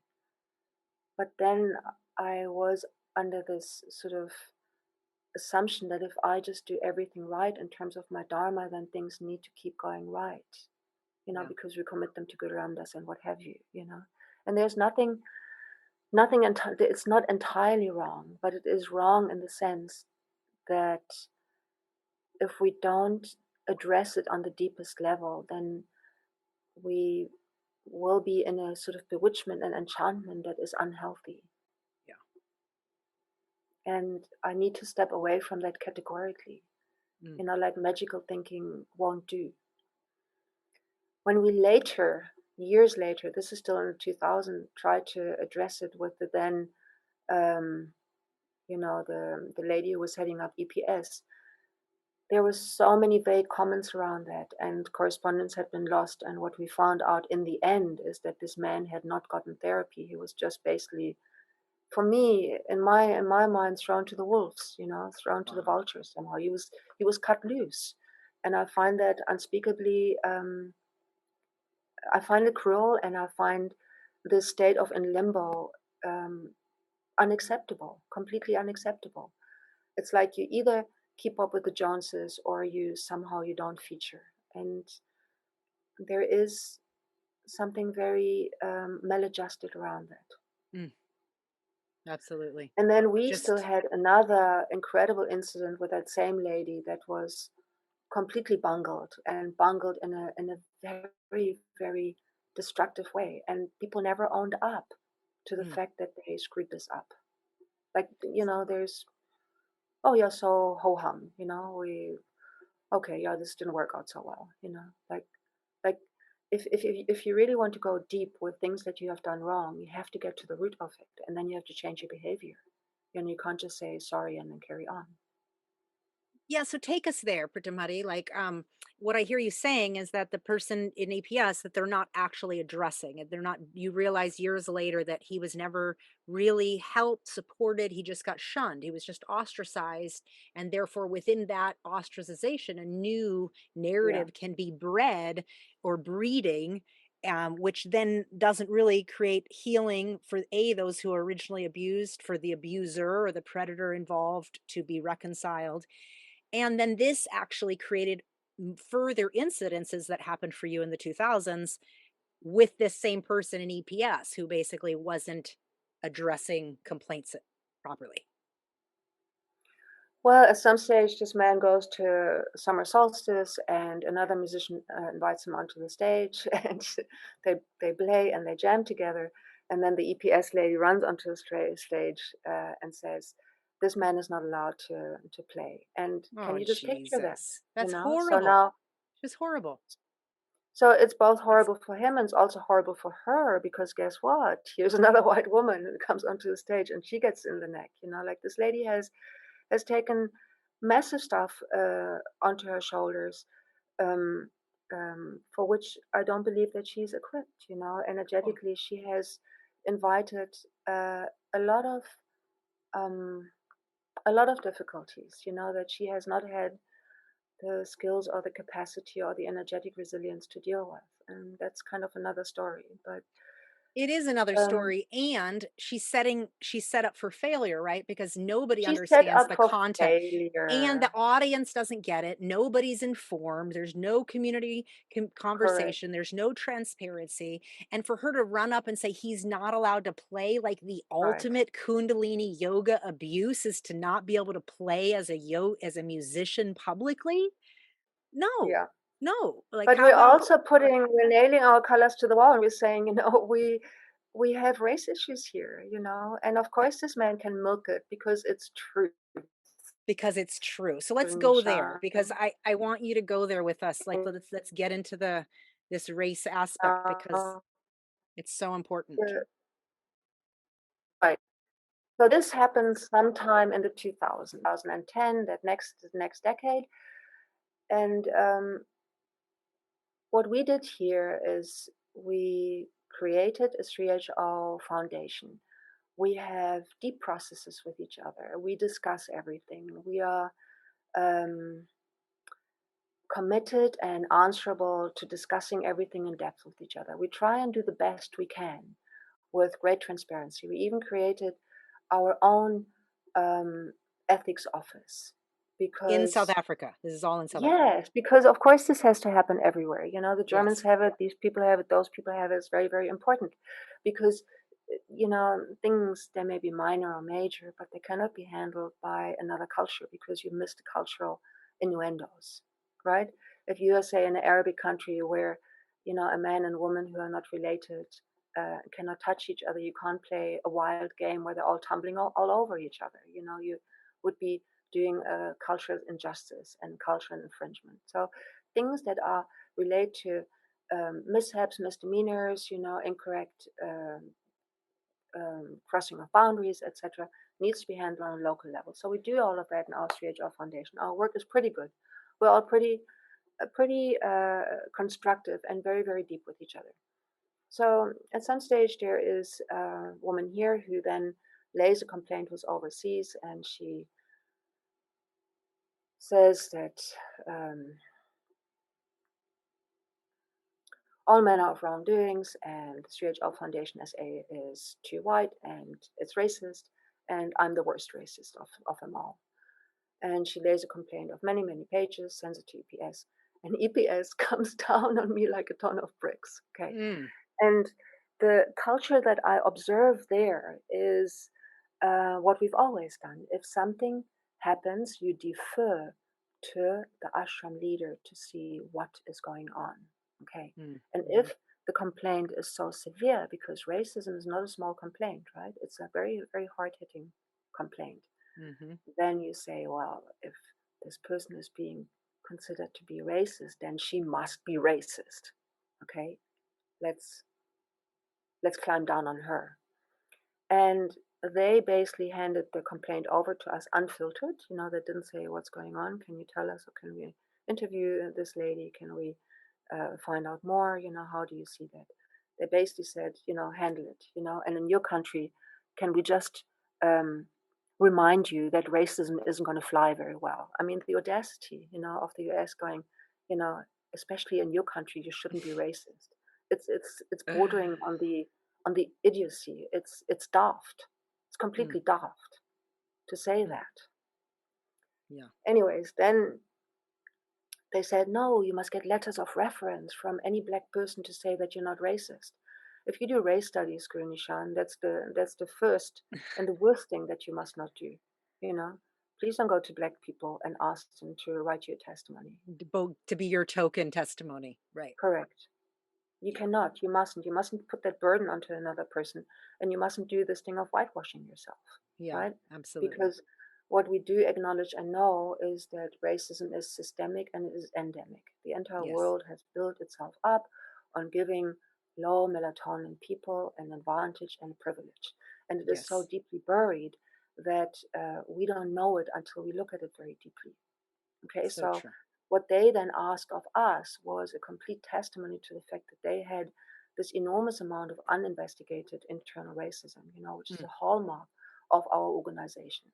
Yes. And the way that comes about is, you know, we we have patriarchy. Men have more privileges or more freedom than women, and they are largely unaware of it, but they are aware of it to the extent that if they get asked to relinquish some of those privileges, they object to it. That is a pattern. And they object to it because they think that they will have less of the freedoms that they have sequestered and requisitioned for themselves. So when it comes to racism, it's the same thing. White people in general will have some form of unconscious resistance against being called out around that because they think that some of the privilege that they enjoy, they will now have to give up. And the truth, of course, is that, on some spiritual level of paradigm, there is enough for us all. And sharing means that things will actually grow and be enhanced and be more equitable rather than people now losing out. But that is at first glance not obvious to the person who says, me racist? No, I'm not racist. And what, I must do the work? No, but I'm not racist. Why should I? Right? Mhm. So there is an unconscious resistance. Yes. And so we, from our side, did an enormous amount of talking with people and getting testimonies and writing everything up and refuting most of it and acknowledging some of it. And when we sent the whole thing back, the whole case came to naught. You know what EPS said in a very mild letter? They said, learn and grow. I mean, what does that mean? That's what they Oh, said to us. Lord. It was completely inconclusive. But the way EPS had handled it at the time was um, uninformed, Mm, stupid, mm, and insensitive. mm. Which sounds very classic 3HO to me. People think that because they were given a title and they were made this person and that person, that they carry it. They don't, unless they actually own and do the legwork. Yes. Like there is enormous capacity out of there of intelligence and skills, and on some level, on a collective broad spectrum, we may have grace and dignity and angels around us and the grace of the gurus. But on some level, we don't have enough information or skills to pull it off. And it's actually deplorable. There's something around that is, um, it's basking, fake it until you make it. How do you know you're not still faking it and you're actually making it? So, there is some sort of very poor form woven into that. Yeah, it somehow reminds me of the fake it till you make it. It's art, the aura, the projection, the white purity, the all the ways in which the personas of the quote being a yogi or being on this lifestyle conscious path, the conflation of I know I've talked about this in past episodes, the white exceptionalism. And I'm wondering if you could speak to that more because that's what I'm hearing. It's that unless you're actually going in and dismantling a lot of these systemic endemic structures that have formed our sense of self as non-melanated individuals, we don't see ourselves properly. And as an organization, that's shown to be more and more true. It's not seeing itself properly, and we pretend like we don't see color, something of that nature. Well, if we don't see color, then we're being insensitive to, all the misery that, people of color have gone through or are going through at all times. It's a bypass right there. So for people to say that is completely off, and it's very, very insulting. Yeah, I and want to just backtrack. pause right there. Listen to that, people. If we say, and how much of us, I know I can absolutely attest that this growing up in this Dharma gave me that lens of we are the same. We bleed red. We are all the same. We are the people of love. We don't see color. We see your consciousness. And what we don't understand is in real life, if we're saying those things as if those are holy sentiments to us seeing the totality of a person, what we're actually doing is violating and insulting that person and don't even know it. In Sikh Dharma and Sri HO, we don't believe that we have internalized racism because, the prima facie, the first and foremost teacher is brown, and because we wear exotic clothing. So, that seems to kind of exonerate us from that, and it totally doesn't. I want to backtrack for a second, even though this conflict was actually made bigger and was bungled by EPS and, has still a knock on effect and still has something of um, a fragmentation in the community. I feel that in the bigger picture, it was what had to happen.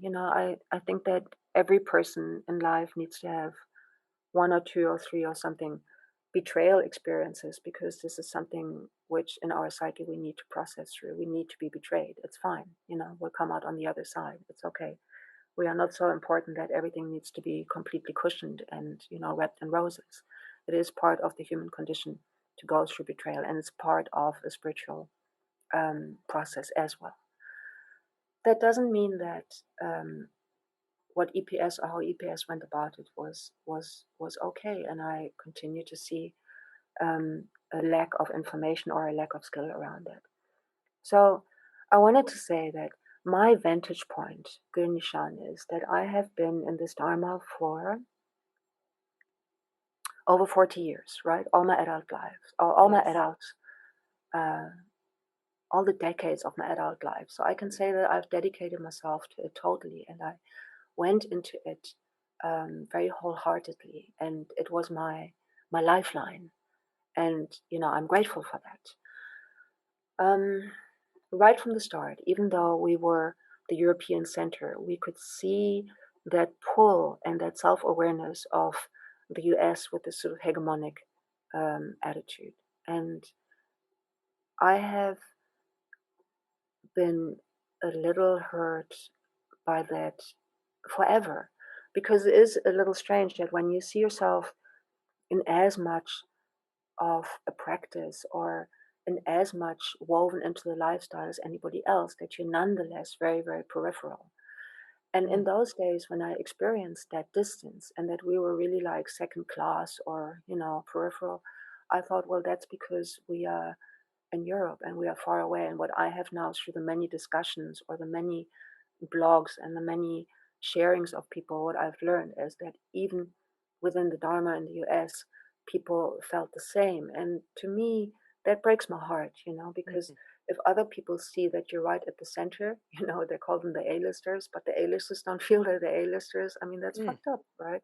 That Yeah. that is the pain body of that is massive, and the obfuscation and having to hide it and sweep it under the carpet and put your face in place and your turban in place, the pressure to do that is massive, and that psychic energy that is used in order to build yourself up and buoy yourself up into being this persona that should be used for your own healing, for your own like true liberation, and to set you free, and to stand in your own right and stand in your own strength and your own natural, God-given, whatever, So the words are there that says that we must be this, but the protocols are not.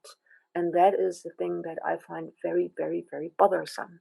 So in years gone by, I kind of felt that my gaze was turned towards the US and what is happening there. But I have seen over many years now that the focus there is not my authority, is not my homies, is not my background, not my spiritual family.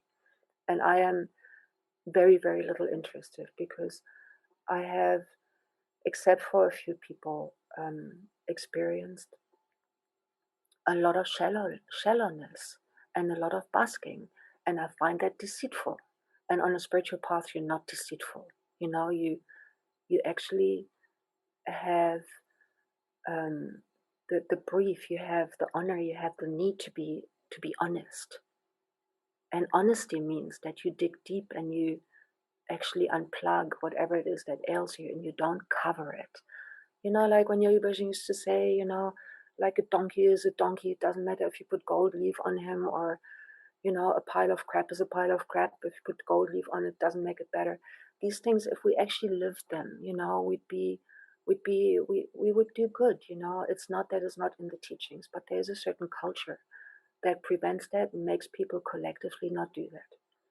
So, um, Speak to that culture a little more. Speak to the institutional aspect, because I know that you still, practice and teach and you're finding your way to be able to move forward. And yet I also know you have a stance in the importance as an organization to really look at the embedded white lens of things as well so what as Yogi Bhajan, thanks, yeah. Karin Shan. What Yogi Yeah. Bhajan used to say in the past is that when you're a Singh Sahib, Sadarni Sahib, and Mukha Singh Sahib, Mukha Sadarni Sahib, the higher you rise, the more you must bow, you must touch the dust of the feet of the people, right? Okay, fine. Those are words. Do you see that in the people? And even the people who serve, and who even serve like as seva and for mohala, as we say here, like they still have a big wig, yeah, because there's something in the culture that makes you hold that special status. And so the payoff that you get by privilege is actually very high, and it hasn't been addressed, or it's not being addressed in a constructive way. So what I did a couple years ago, and I did it twice. I did it 1 year after the other. We have a facilitator here. We have people who work in race studies and who work to dismantle the privilege, and it is very, very creative, and it's very effective, and it uses alternative to violence, and it works with young people who are with endangered youth, and to find ways to not go into that. And it works with gender-based violence and things like that. So it's incredibly fruitful programs that have been done around many, many times over. And these people are mediators and they're professionals and they know what they're doing. So I suggested to the CEO of Solstice, please can you help bring this lady over and we can do an all camp process that Mm, allows people to become aware of privilege. And when you are aware of what your privilege is, the congruent response is not to run away and hide your face in shame. The congruent response is to talk to a person who has less privilege and to say, how is that for you? And a competent facilitator can easily facilitate yeah. those What conversations. what She year was didn't even this? respond. This was um, 2018, 2016, during all this time where we were having this conversation with this person who was so hostile, right? And I this is mean, the I remember one conversation um, where three very prominent teachers phoned me and completely crapped me out and said, "Pritam Hari, you cannot take this person, that this person is better than you," or something like that. I mean, an unbelievable way of communicating. It was bizarre. It was bordering on the bizarre. because Anyways, the you had same lady. suggested doing an anti-racist, like having them bring in an anti-racist facilitator? The same person, one of the person who completely came down on me like a ton of bricks. I mean, how dare she? She doesn't know me. She knows me by sight. She doesn't know me. She has no right to crap me out like that. I mean, with Mm, all respect. Anyways, that lady is a CEO of Solstice. She's still in that position. She's a figurehead. And I oh, recommend to her this process. She doesn't even bother to respond. wow. There is zero interest. There's zero interest in doing these processes that highlights to us our internalized and buried racism. There is no interest in it.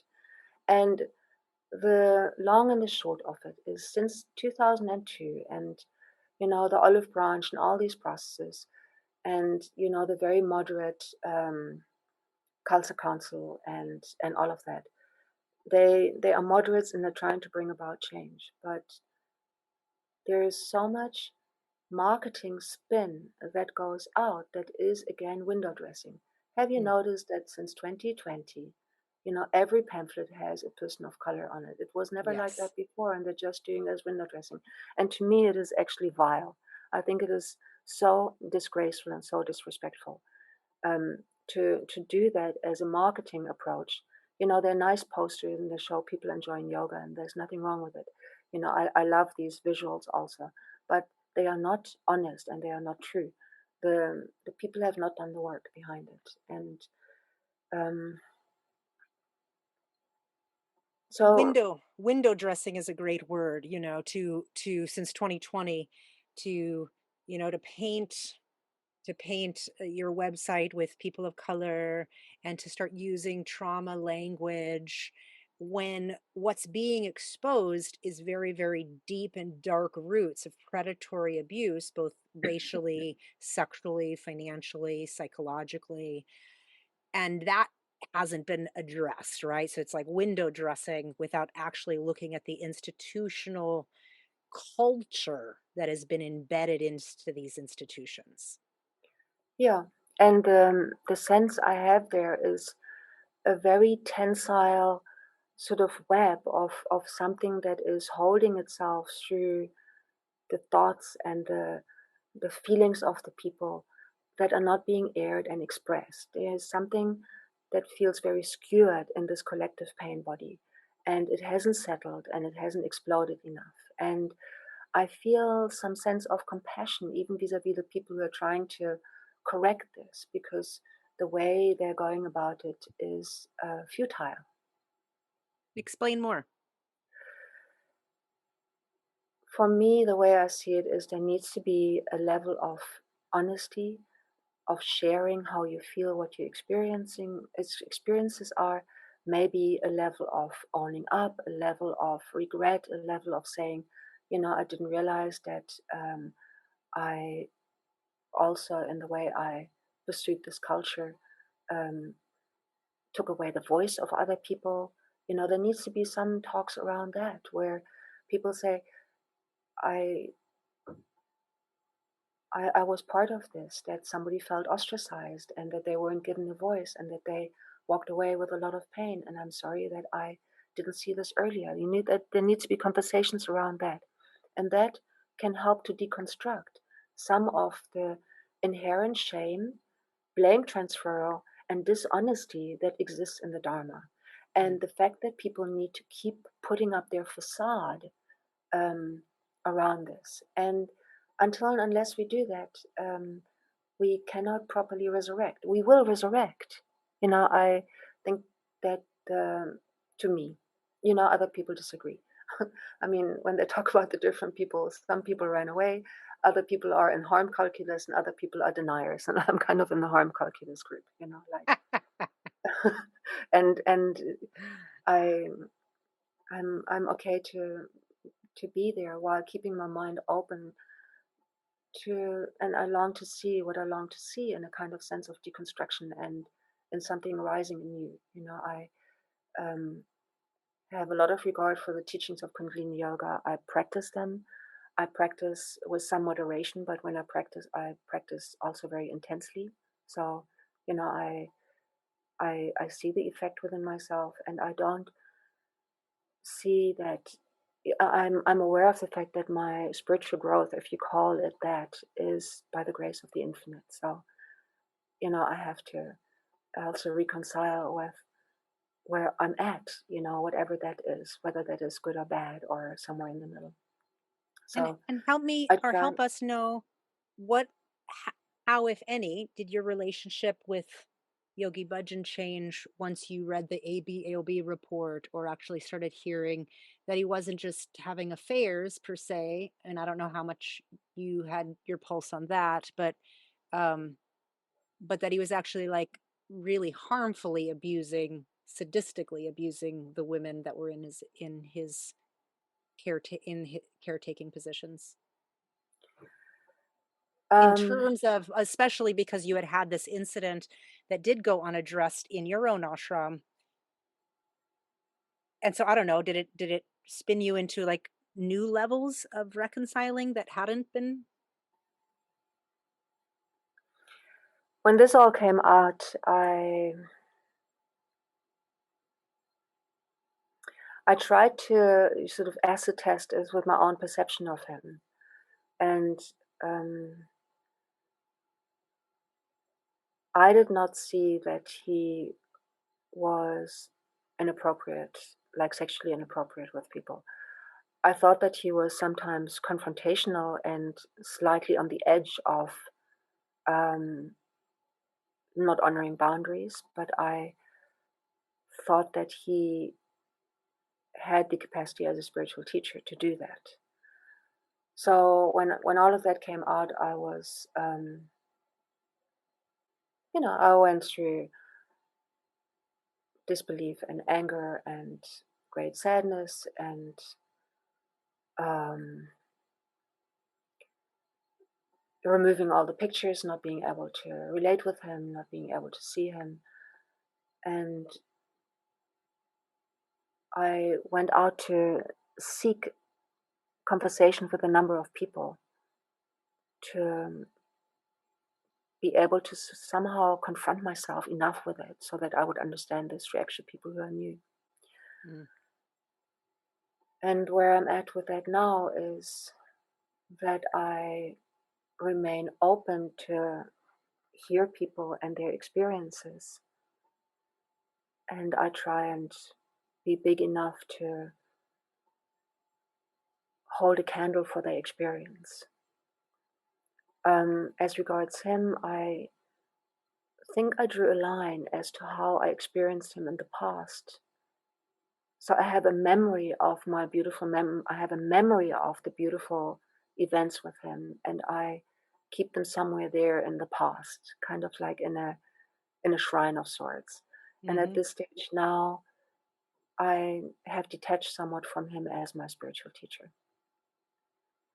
And on that, when you quote him, do you feel it's like a call within yourself, but also those within the institutional leadership positions to live what it is they say that they stand for? Is that what a quote like that is? It's like when he says this, but where does that show up in the institution and how it's run?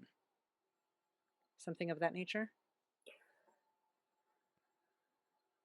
What I would like to see, Guru Nishan, is that Yeah. somehow some part of the teachings that we as a collective loved or abided by, that gets reconsidered and re-understood.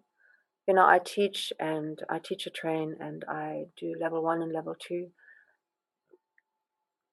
And we discuss in every course, we discuss what has happened Mm, and how may we relate with the teachings, in that context. yes.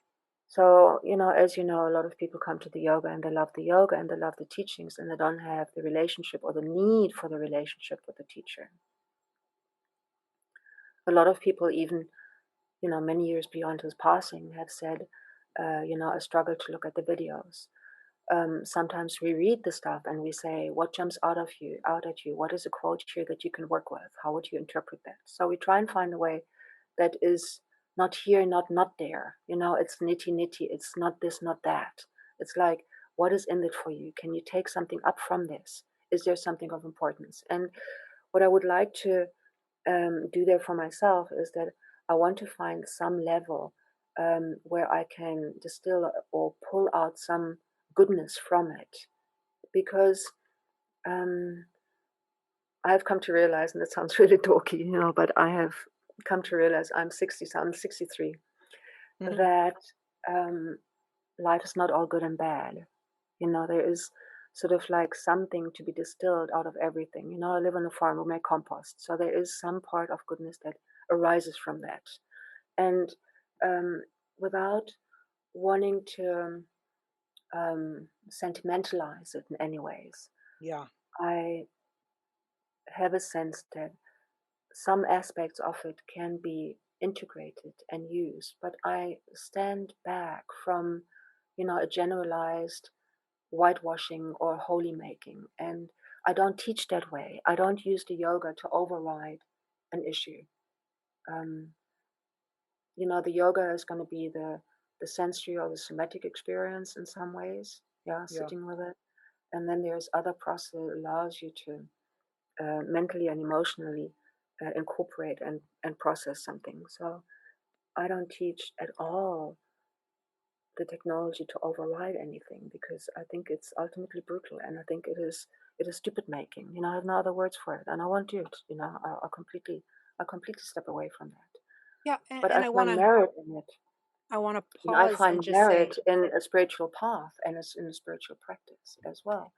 Because spirit is ultimately a reality that's invisible but that's totally there. And I continue with my spiritual journey. Sorry, I interrupted you there. Go no, ahead. no. I was just going to say, so well said. And I want to add that the path you're walking, the reconciling your path forward, each of us have to do this within our own selves, right?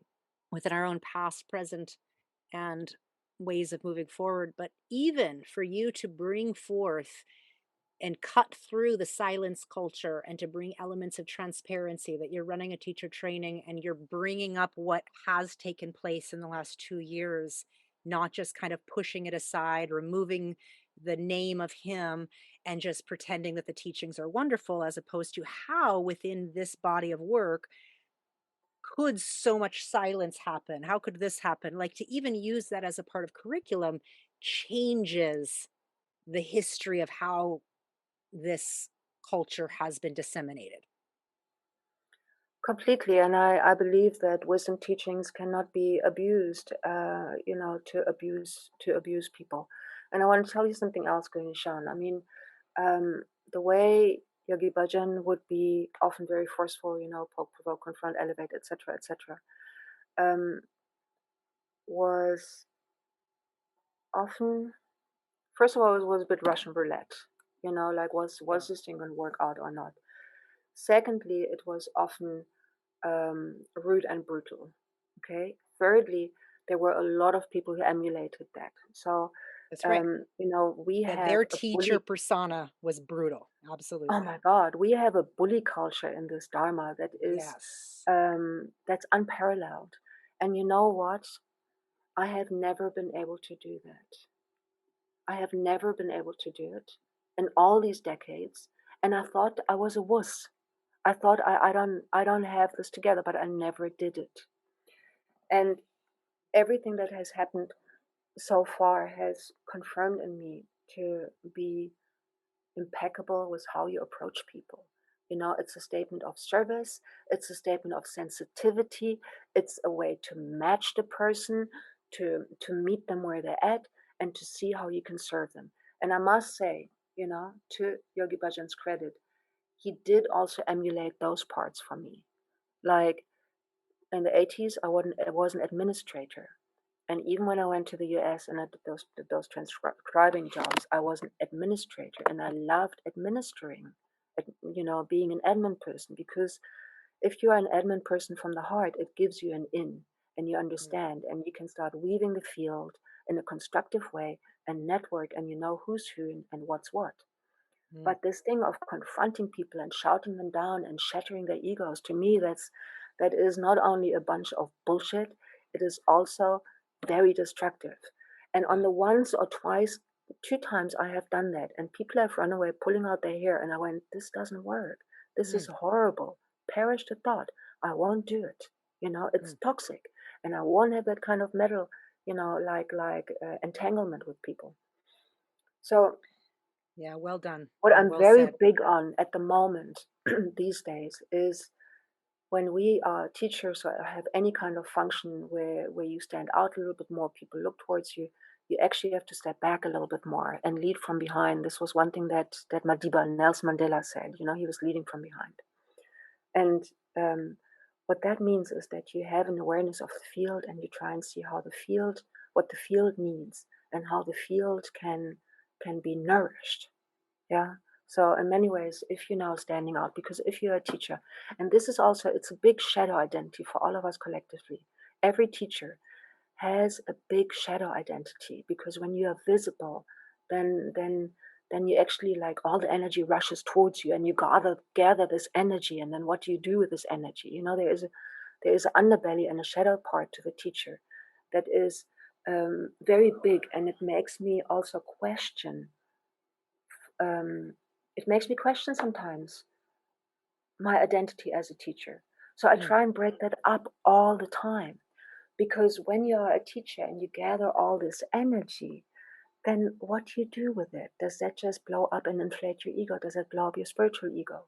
mm, It mm, happens automatically unless we are very incisive and decisive and ruthless in dismantling it. We have to break that down all the time and mm. be very, very aware of it.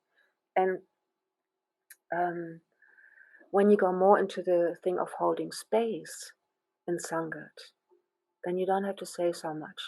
There's also a spiritual line that says, use the minimal medicine that's used must be the best medicine. Like, okay, like I'm rambling a bit now, because I'm on a roll. But in what happens in spiritual circles, I see it a lot. The teacher makes the problem bigger, okay, and then rushes in to come with the fire extinguisher. And I find it pathetic. I find it's called completely wrong and it's deceitful. Don't make the problem bigger. Don't make a problem where there isn't one to then rush in and put out the fire. Like, please, it's just a soap opera. And I see it a lot. And I see it a lot in yogic circles. And I would rather it wasn't like that. I would rather that we find exactly where things are going well, and when things are not going well, that we have the skills to delve into what's not working well without dramatizing it and then having to, like, numb it out again, right? So, Mm. You know, this happens in spiritual circles generally, but it also it's a trademark of 3HO. Mm, It's a trademark. It's a hallmark. indeed, indeed. And having started, established, and helped to grow the South African area, and then having dealt with a number of incidences where others were harmed, and as a leader, feeling responsible to bring some truth and reconciliation to it, especially being in a South African area where truth and reconciliation was a part of the language of how do we deal with a very complex past. And so to be a part of a larger international organization where you were slowly starting to realize, we don't have real leadership helping us here, but this was like slow realizations, it sounded like. um i I would love for you to speak a little bit more into that, in the sense of what you see in leadership, in the institutions, in the orgs, as we say, around the very complexity that we haven't heard enough of in the last 2 years, of the built-in privilege, the built-in specialness that being a teacher, being a lead teacher, being a teacher trainer, being anybody in position, how it bolsters an underlying white privilege or sense of specialness. Yeah, so good, Nishan. What I observe now that there's a lot of teachers who still carry on teaching, but they're just not hanging out this mantle to the wind that says, Yogi Bhajan this and Yogi Bhajan that and Yogi Bhajan this and that. People are more showing themselves without a turban on Facebook and things like that, and that's a testament to saying we're moderate, we're human. Okay. What they're not saying, they're not sharing their own process of how that goes through the shock and horror, how that goes through the disappointment, how that goes through that whole drama. Um, I can parallel it to the process that people do when they own up to their racism, right? So the first part is, um, outrage. What, me? I'm not racist. I'm the least racist person that I know, whatever, a complete denial. Then the next part is when people actually understand how they have sequestered privilege and that this is an inherited privilege that exists for a long time. Then comes shock and horror. People go, oh my God, I didn't know. I'm so bad. This is so horrible. That's the part where normally black people do not want to be part of the conversation because now the white person, gets all the kudos and, has plenty tears, and maybe the black person will now even comfort the white person who's having a meltdown. Black people Yeah. should be spared that, again, it's all around the white person. So when the person has now had this incredible regret and this shame and blame and feeling guilty and feeling horrible, then there is a resurrection and a leveling that comes. And ultimately, what a white person then does and can be beholden to is to be an ally. We become allies. We stand up for other people where there was less privilege. And this ultimately is a process that we can do. And each person can find their area where they want to work most. Like we know that the second generation was bereft and was actually abandoned in a way. They were given hopes and promises. They were going to be the leaders, etc., and there was really nothing for them.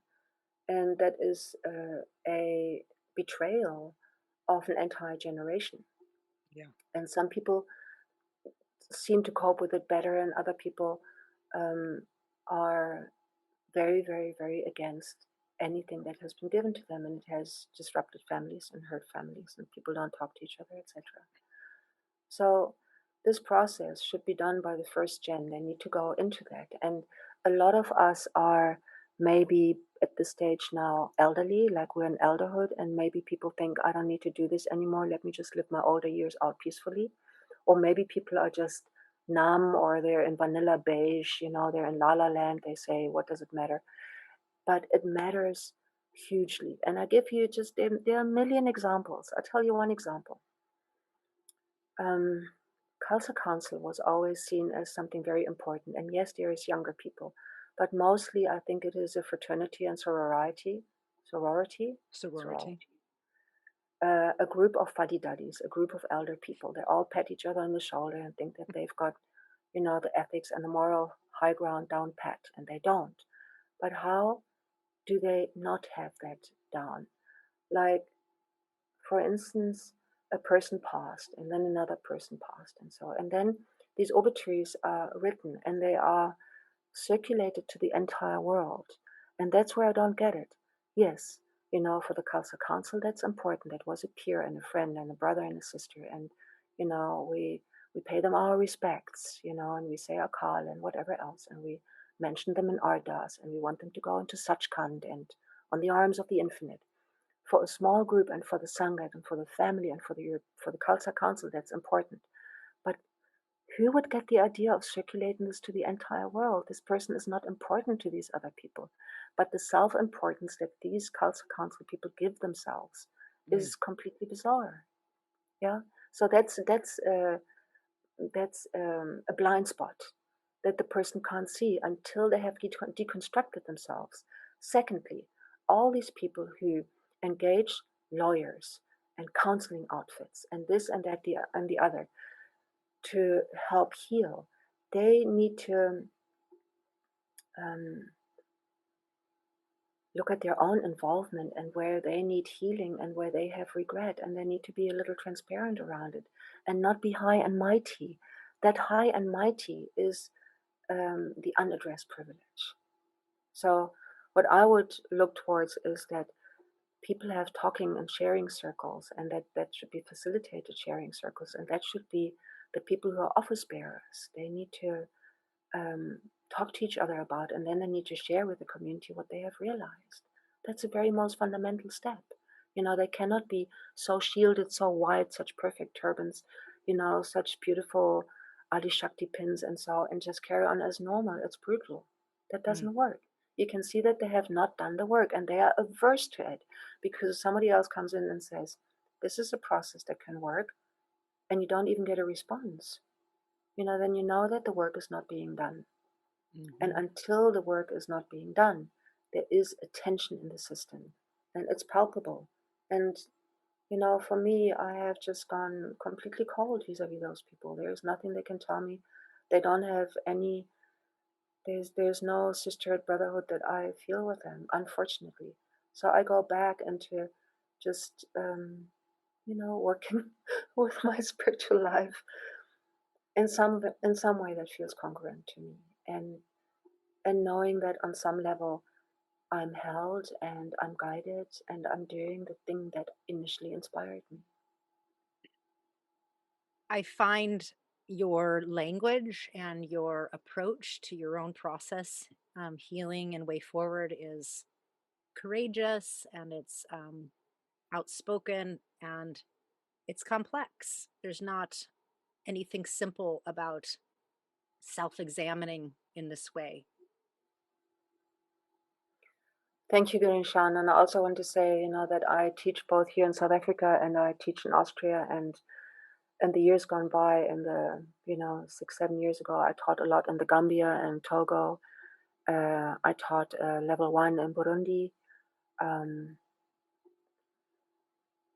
I teach very different demographics, and people are very different. And I have done a level 1 in Austria and also 2 level 2s at this stage, and people are very different there. They have a beautiful, beautiful, gentle discipline, impeccability, and we process in exactly the same way. We address in exactly the same way. I like a very humane approach, and I like a very honest approach.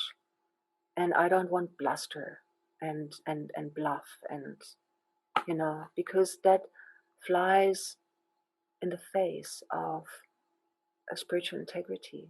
And um, I won't, and I simply cannot. And I long for that to happen all over. And what I've noticed also, okay, so there's these office bearers, right? The office bearers, the Yes. people who've given Official themselves the titles. authority of Yes. being somehow spokesmen, spokeswomen, being the voice, etc.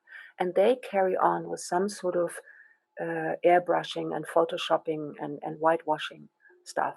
And a lot of people find that very dishonest, and a lot of people, we carry on attracting people into the Dharma because, yeah, I'll get to that in a moment. And then there's various teachers who go out on a limb and they do their own stuff. And they start connecting with other people and try and find their niche. and sanghas and people and friends and brothers and sisters with whom they have a shared language.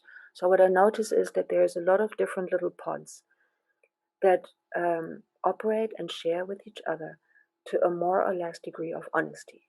And I think there is merit to it because that's a coping mechanism, but I still don't think that it benefits us in the Dharma as a whole. It doesn't. There's still something amiss because people are trying to find um, those groups with whom they have a resonance, and out of that, some new sort of sprouts come. Yeah, but there's one more thing that I want to say that I find also like worthy to ponder. Because we are an organization that teaches so much, a lot of our collective identity is tied up in teaching and how do you present to students. Yeah. So we still are attracting a lot of students collectively in the Dharma. Yeah. But, that means that we can pave the way and give these people advance credit of energy for a while until such time that that is not going to wash or hold anymore. That Mm. vessel will become leaky.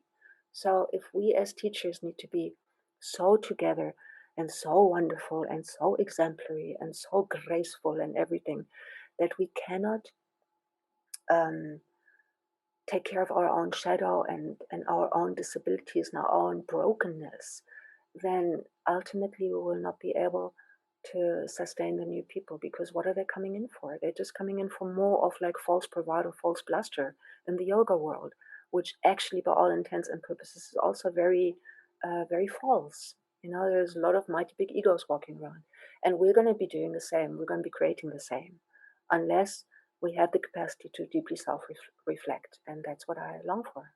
Yeah. So, from an organizational perspective, do you feel like the organizations, the people who run teacher training, the people like I mean, from an institutional level, do you feel like that can happen within these orgs? If people are willing to, yes.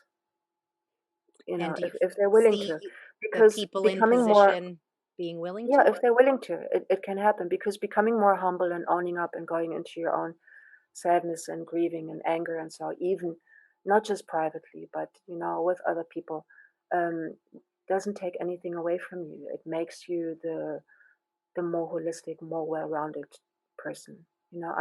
I find it very, very puzzling. I have no words for it that there's people out there who are in complete denial. How would you be in denial? Even if the person who speaks of abuse was just telling a story, like um, ask yourself what would be the need to tell a story and not tell the truth, you know? Like Mhm. if somebody goes into complete denial, that's inhuman in some ways. You have to listen to the voices because just even people coming forward and telling their story is hugely courageous. Exactly. It is. What I hear you saying, Pratimhari, is where's the humanity?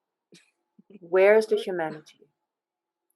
So let yourself get broken in the process of owning up and saying, I didn't know this and me too and blah blah blah. Let yourself be on the floor, mopping your tears with your hair, whatever. Have, holler and scream, and have a meltdown that is more honest than keeping it all together. Yeah, then keeping it neutral.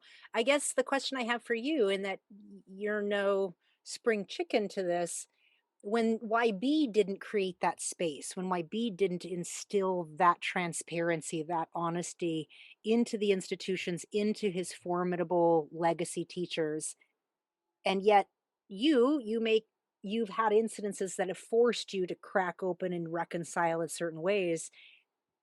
Others haven't, right? Others have been in this fold of pretending even long after he passed. And so Yeah. how is that possible when the actual institutions he built and the formulas he instilled and that he practiced didn't include that honesty, that transparency, that feeling of the feelings? You see, we are not Yogi Bhajan, so we can't ride on that particular kind of charisma. We have to be impeccable and we have to be really, really good and really humane. Like I mean, there were many good things about him, and there were apparently many, many toxic things, and we can't perpetuate a toxic culture. Mhm. Um, In the name of something healthy, right? correct. Mhm. Um, was something I was going to say. Oh,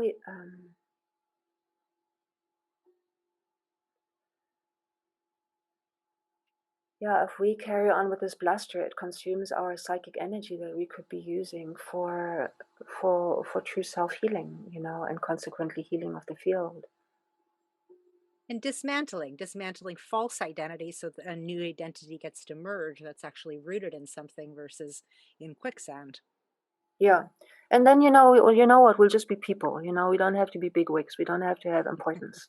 That's Yes. that's such a false scenario as well. Like, who gives stuff, like really, we are just human beings and we don't have to be important and have a particular position. To me, that's overrated.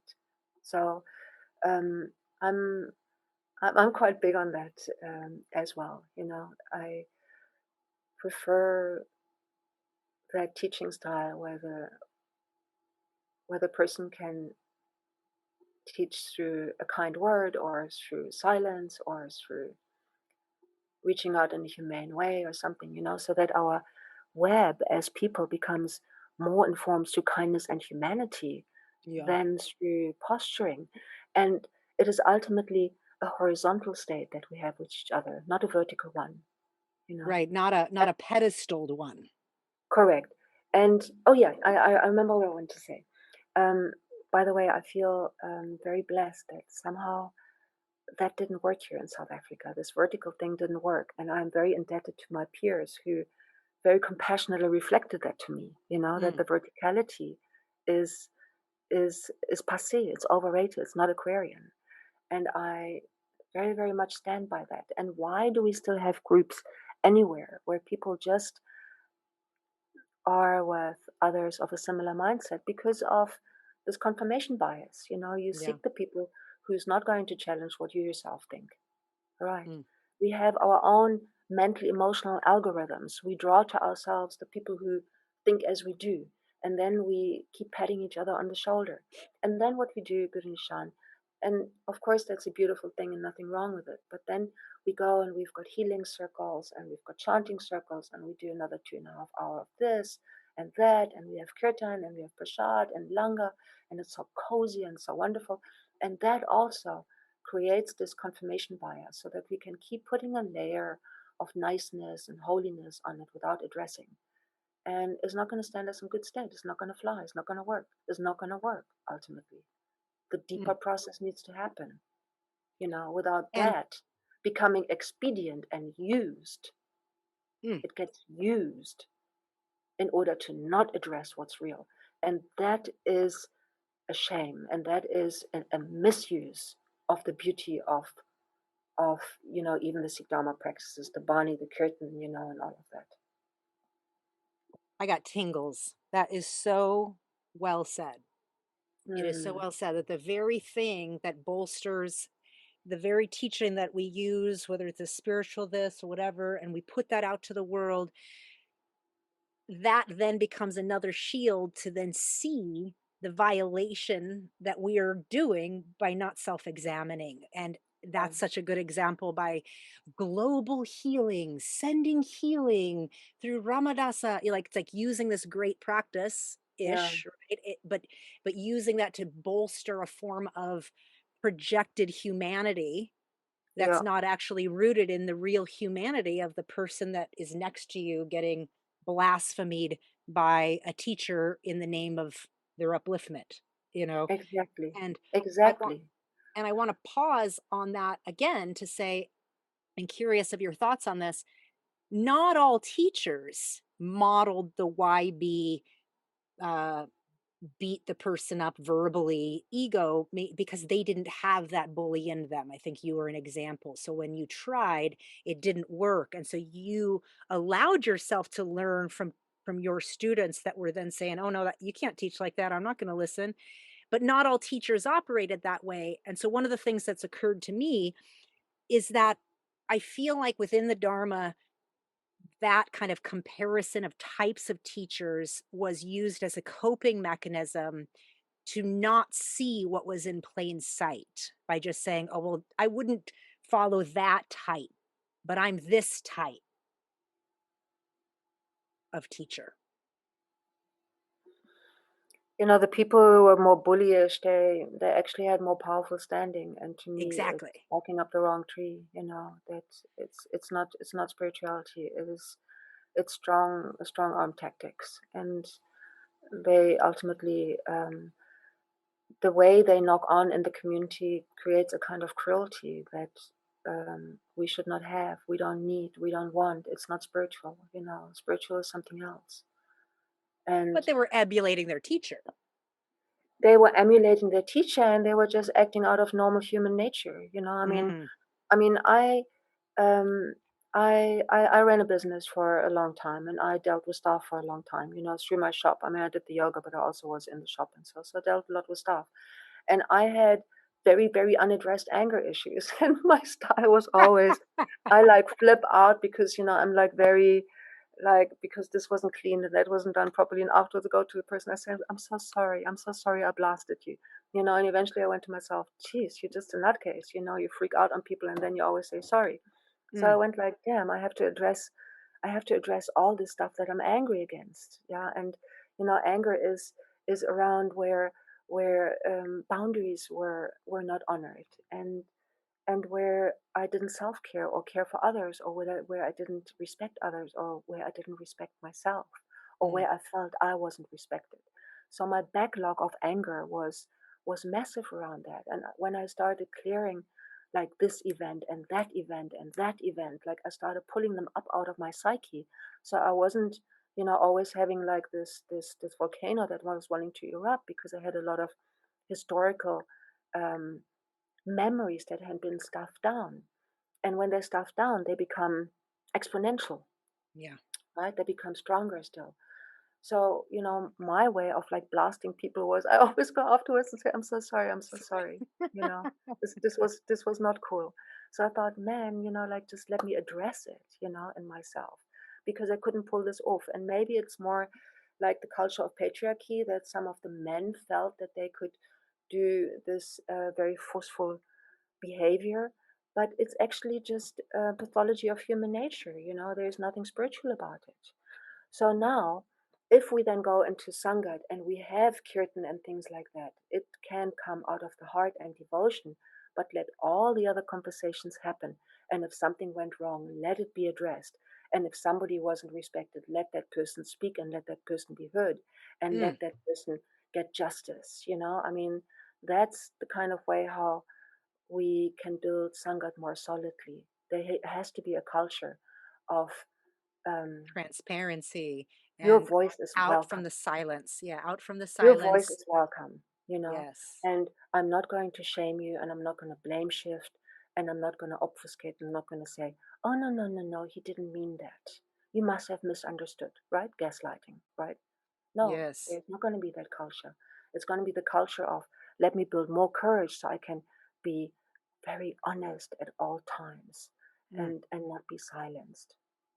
And if somebody wants to like silence a person who speaks up, then you need to be able to say, listen here, until those things have all been spoken about, there isn't going to be peace in the hood. Absolutely. Absolutely. From what I'm hearing, it takes a tremendous amount of unlearning of patterned behavior that 3HO and the Dharma has very instilled as a part of the teacher persona. Completely.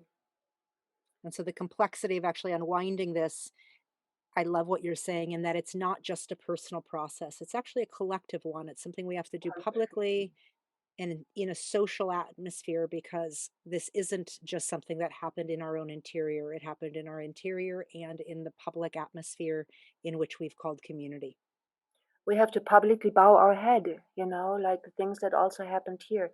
I had unwillingly, unwittingly a hand in it, because I was numbed out. I didn't see what was happening in front of my eyes, Mm. and I have humbled myself in that process, where I, through my position, um, created a distortion in the system and an injustice in the system.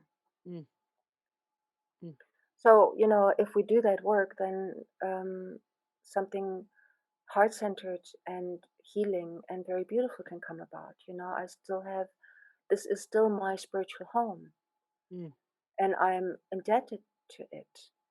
Um, and I don't practice in a way where I constantly um, invalidate myself.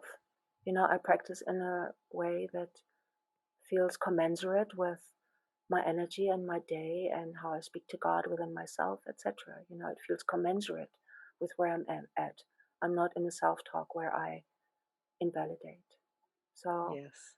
Mm. it feels at peace, and my honor goes out to any person who um, approaches the spiritual path with a sense of self-investigation and softness. Like this thing of dramatizing and then coming in, as a savior, to me leaves a very bad taste in my mouth, and I see it a lot. And if a person doesn't do that, it's good.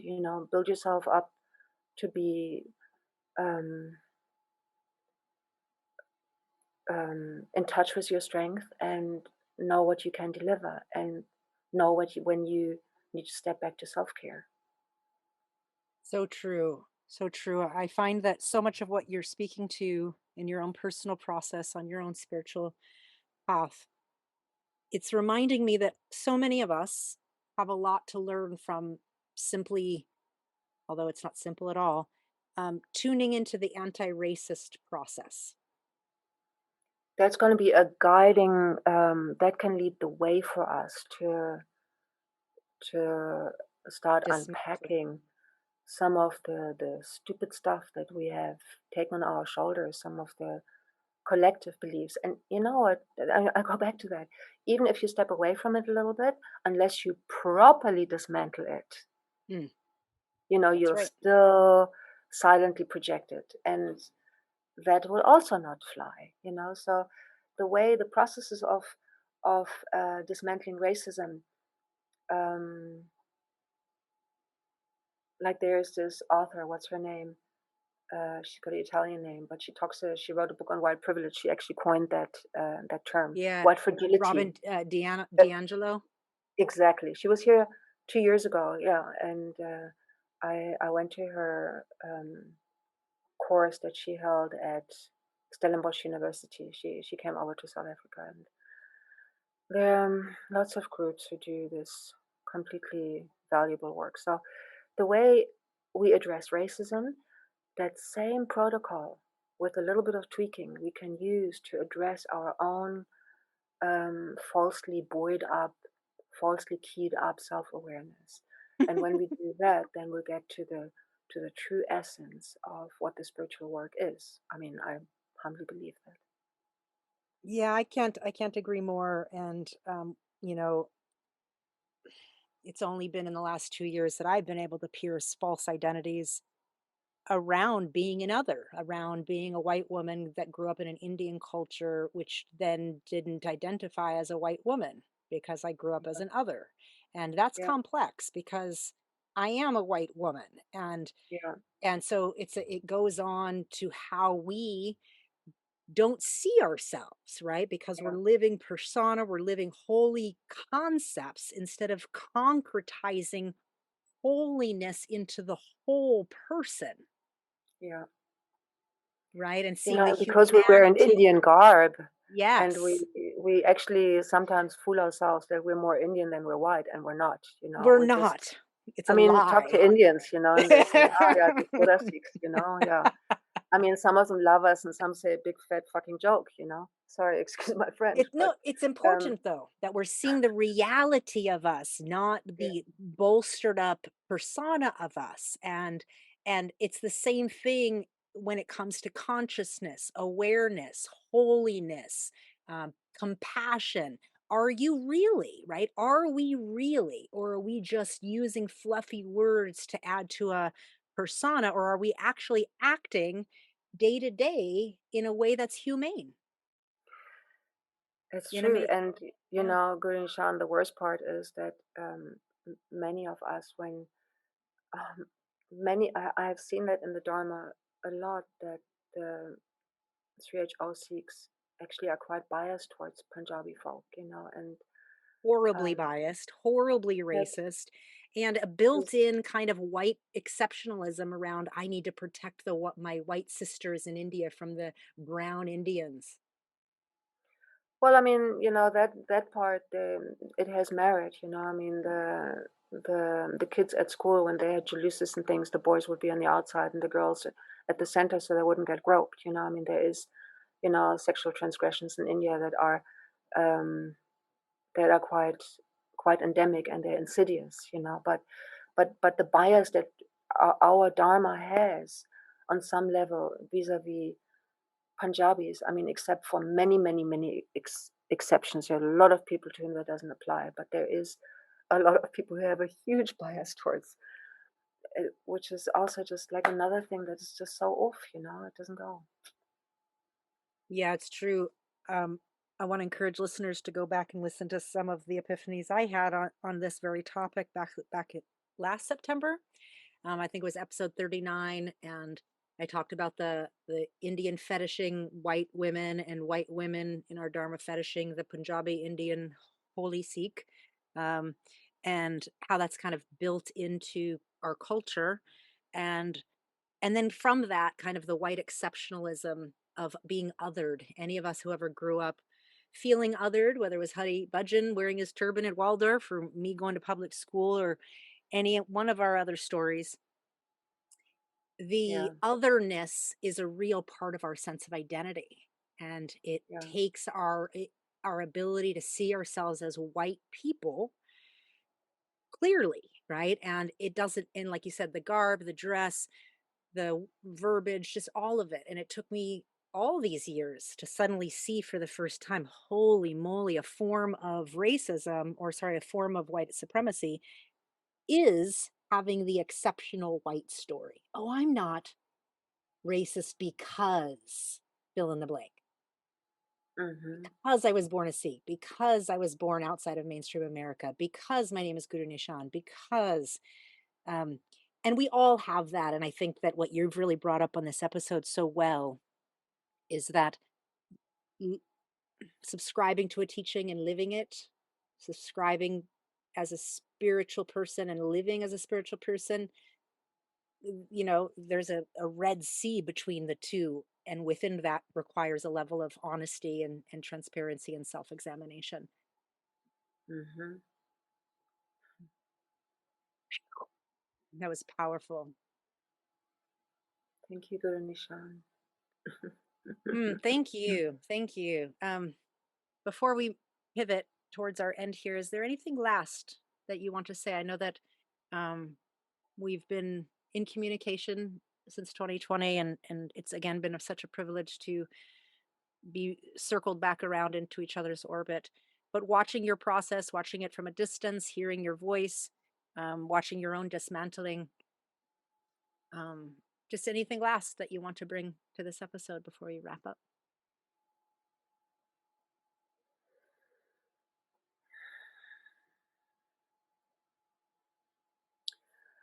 You have grown up in 3HO and you were born into 3HO and um,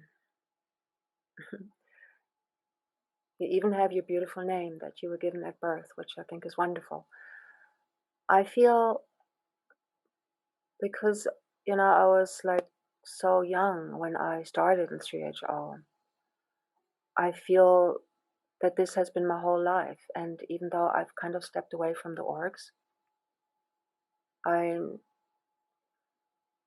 I hold that collective in prayer, So it's funny, like on a personal level, I need to create some boundaries so that I can pursue how I continue to walk somehow in this journey, in this dialogue with God within myself. But on another level, I try and hold that in my prayer, and Mm. that feels like the best I can do, and it feels like the most peaceful thing to do. So that's where I am at the moment. And A song I actually sometimes play in class is this one that I chose for the session, which is "A Good Job" by Alicia Keys. A Good Job. Okay, I've never heard it, so I'm excited to play it here. No, it's a brilliant one. She composed it at the beginning of lockdown, and it's about all Mm, those emergency workers. But it's about us, you know. You can say we're doing an okay job, you know. It goes like it matters. You matter. You matter. You matter. You know. mm. So So tell us about your present day, your son, your husband, the land you're working on. Tell us where you're at today. well, I'm a grand now, right? I mean, Haribajan and his love, they're getting married in a month or so. They have this beautiful little baby boy, 2.5 month old, and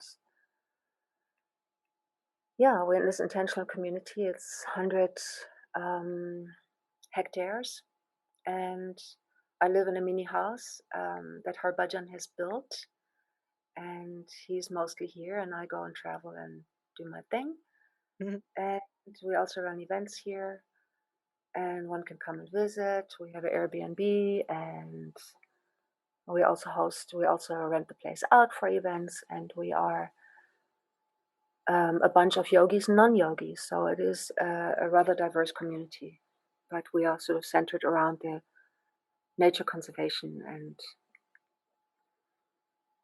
also being connected with people in the village. I'm building a recycling project in the informal settlement in my area, Where and are you? You're not in Johannesburg, right? Where are you? now we moved 12 years ago here to the countryside in Robertson in the Western Cape, and it's 160k northeast from Cape Town. Okay.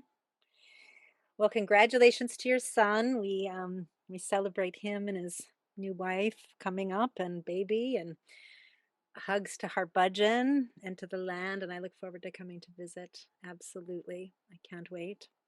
It would be wonderful if you came, Gurishan. It's truly going to be a privilege. I really look forward to it. Um, I want to, before we transition to Pritam's song, I want to just ask all of us to hold in our hearts and to take a moment of silence to really honor the women that were abused, um, and never got to voice it and have never been heard for it. And not just throughout the entire Dharma, but specifically there in South Africa, there's a level of pain that when I heard about it, the close proximity to me being there, the aftermath of it, and then what it has caused over the years in terms of undealt with, unmetabolized pain, unmetabolized, undealt with, unacknowledged hurt. And it only amplifies the original abuse. So we want you to know, ladies, that we feel you and we honor you, and we do not stay silent on your behalf.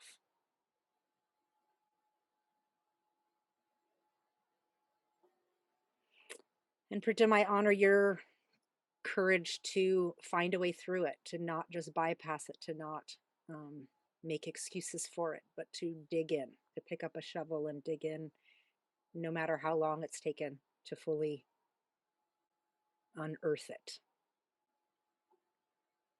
Thank you so much, Gurishan, for the time and for asking questions and for being there, like really with your every fiber.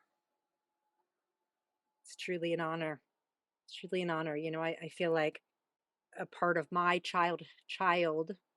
children inside got frozen in time by the silence culture, by the fact that there were things happening in plain sight and adults around me pretended it wasn't happening.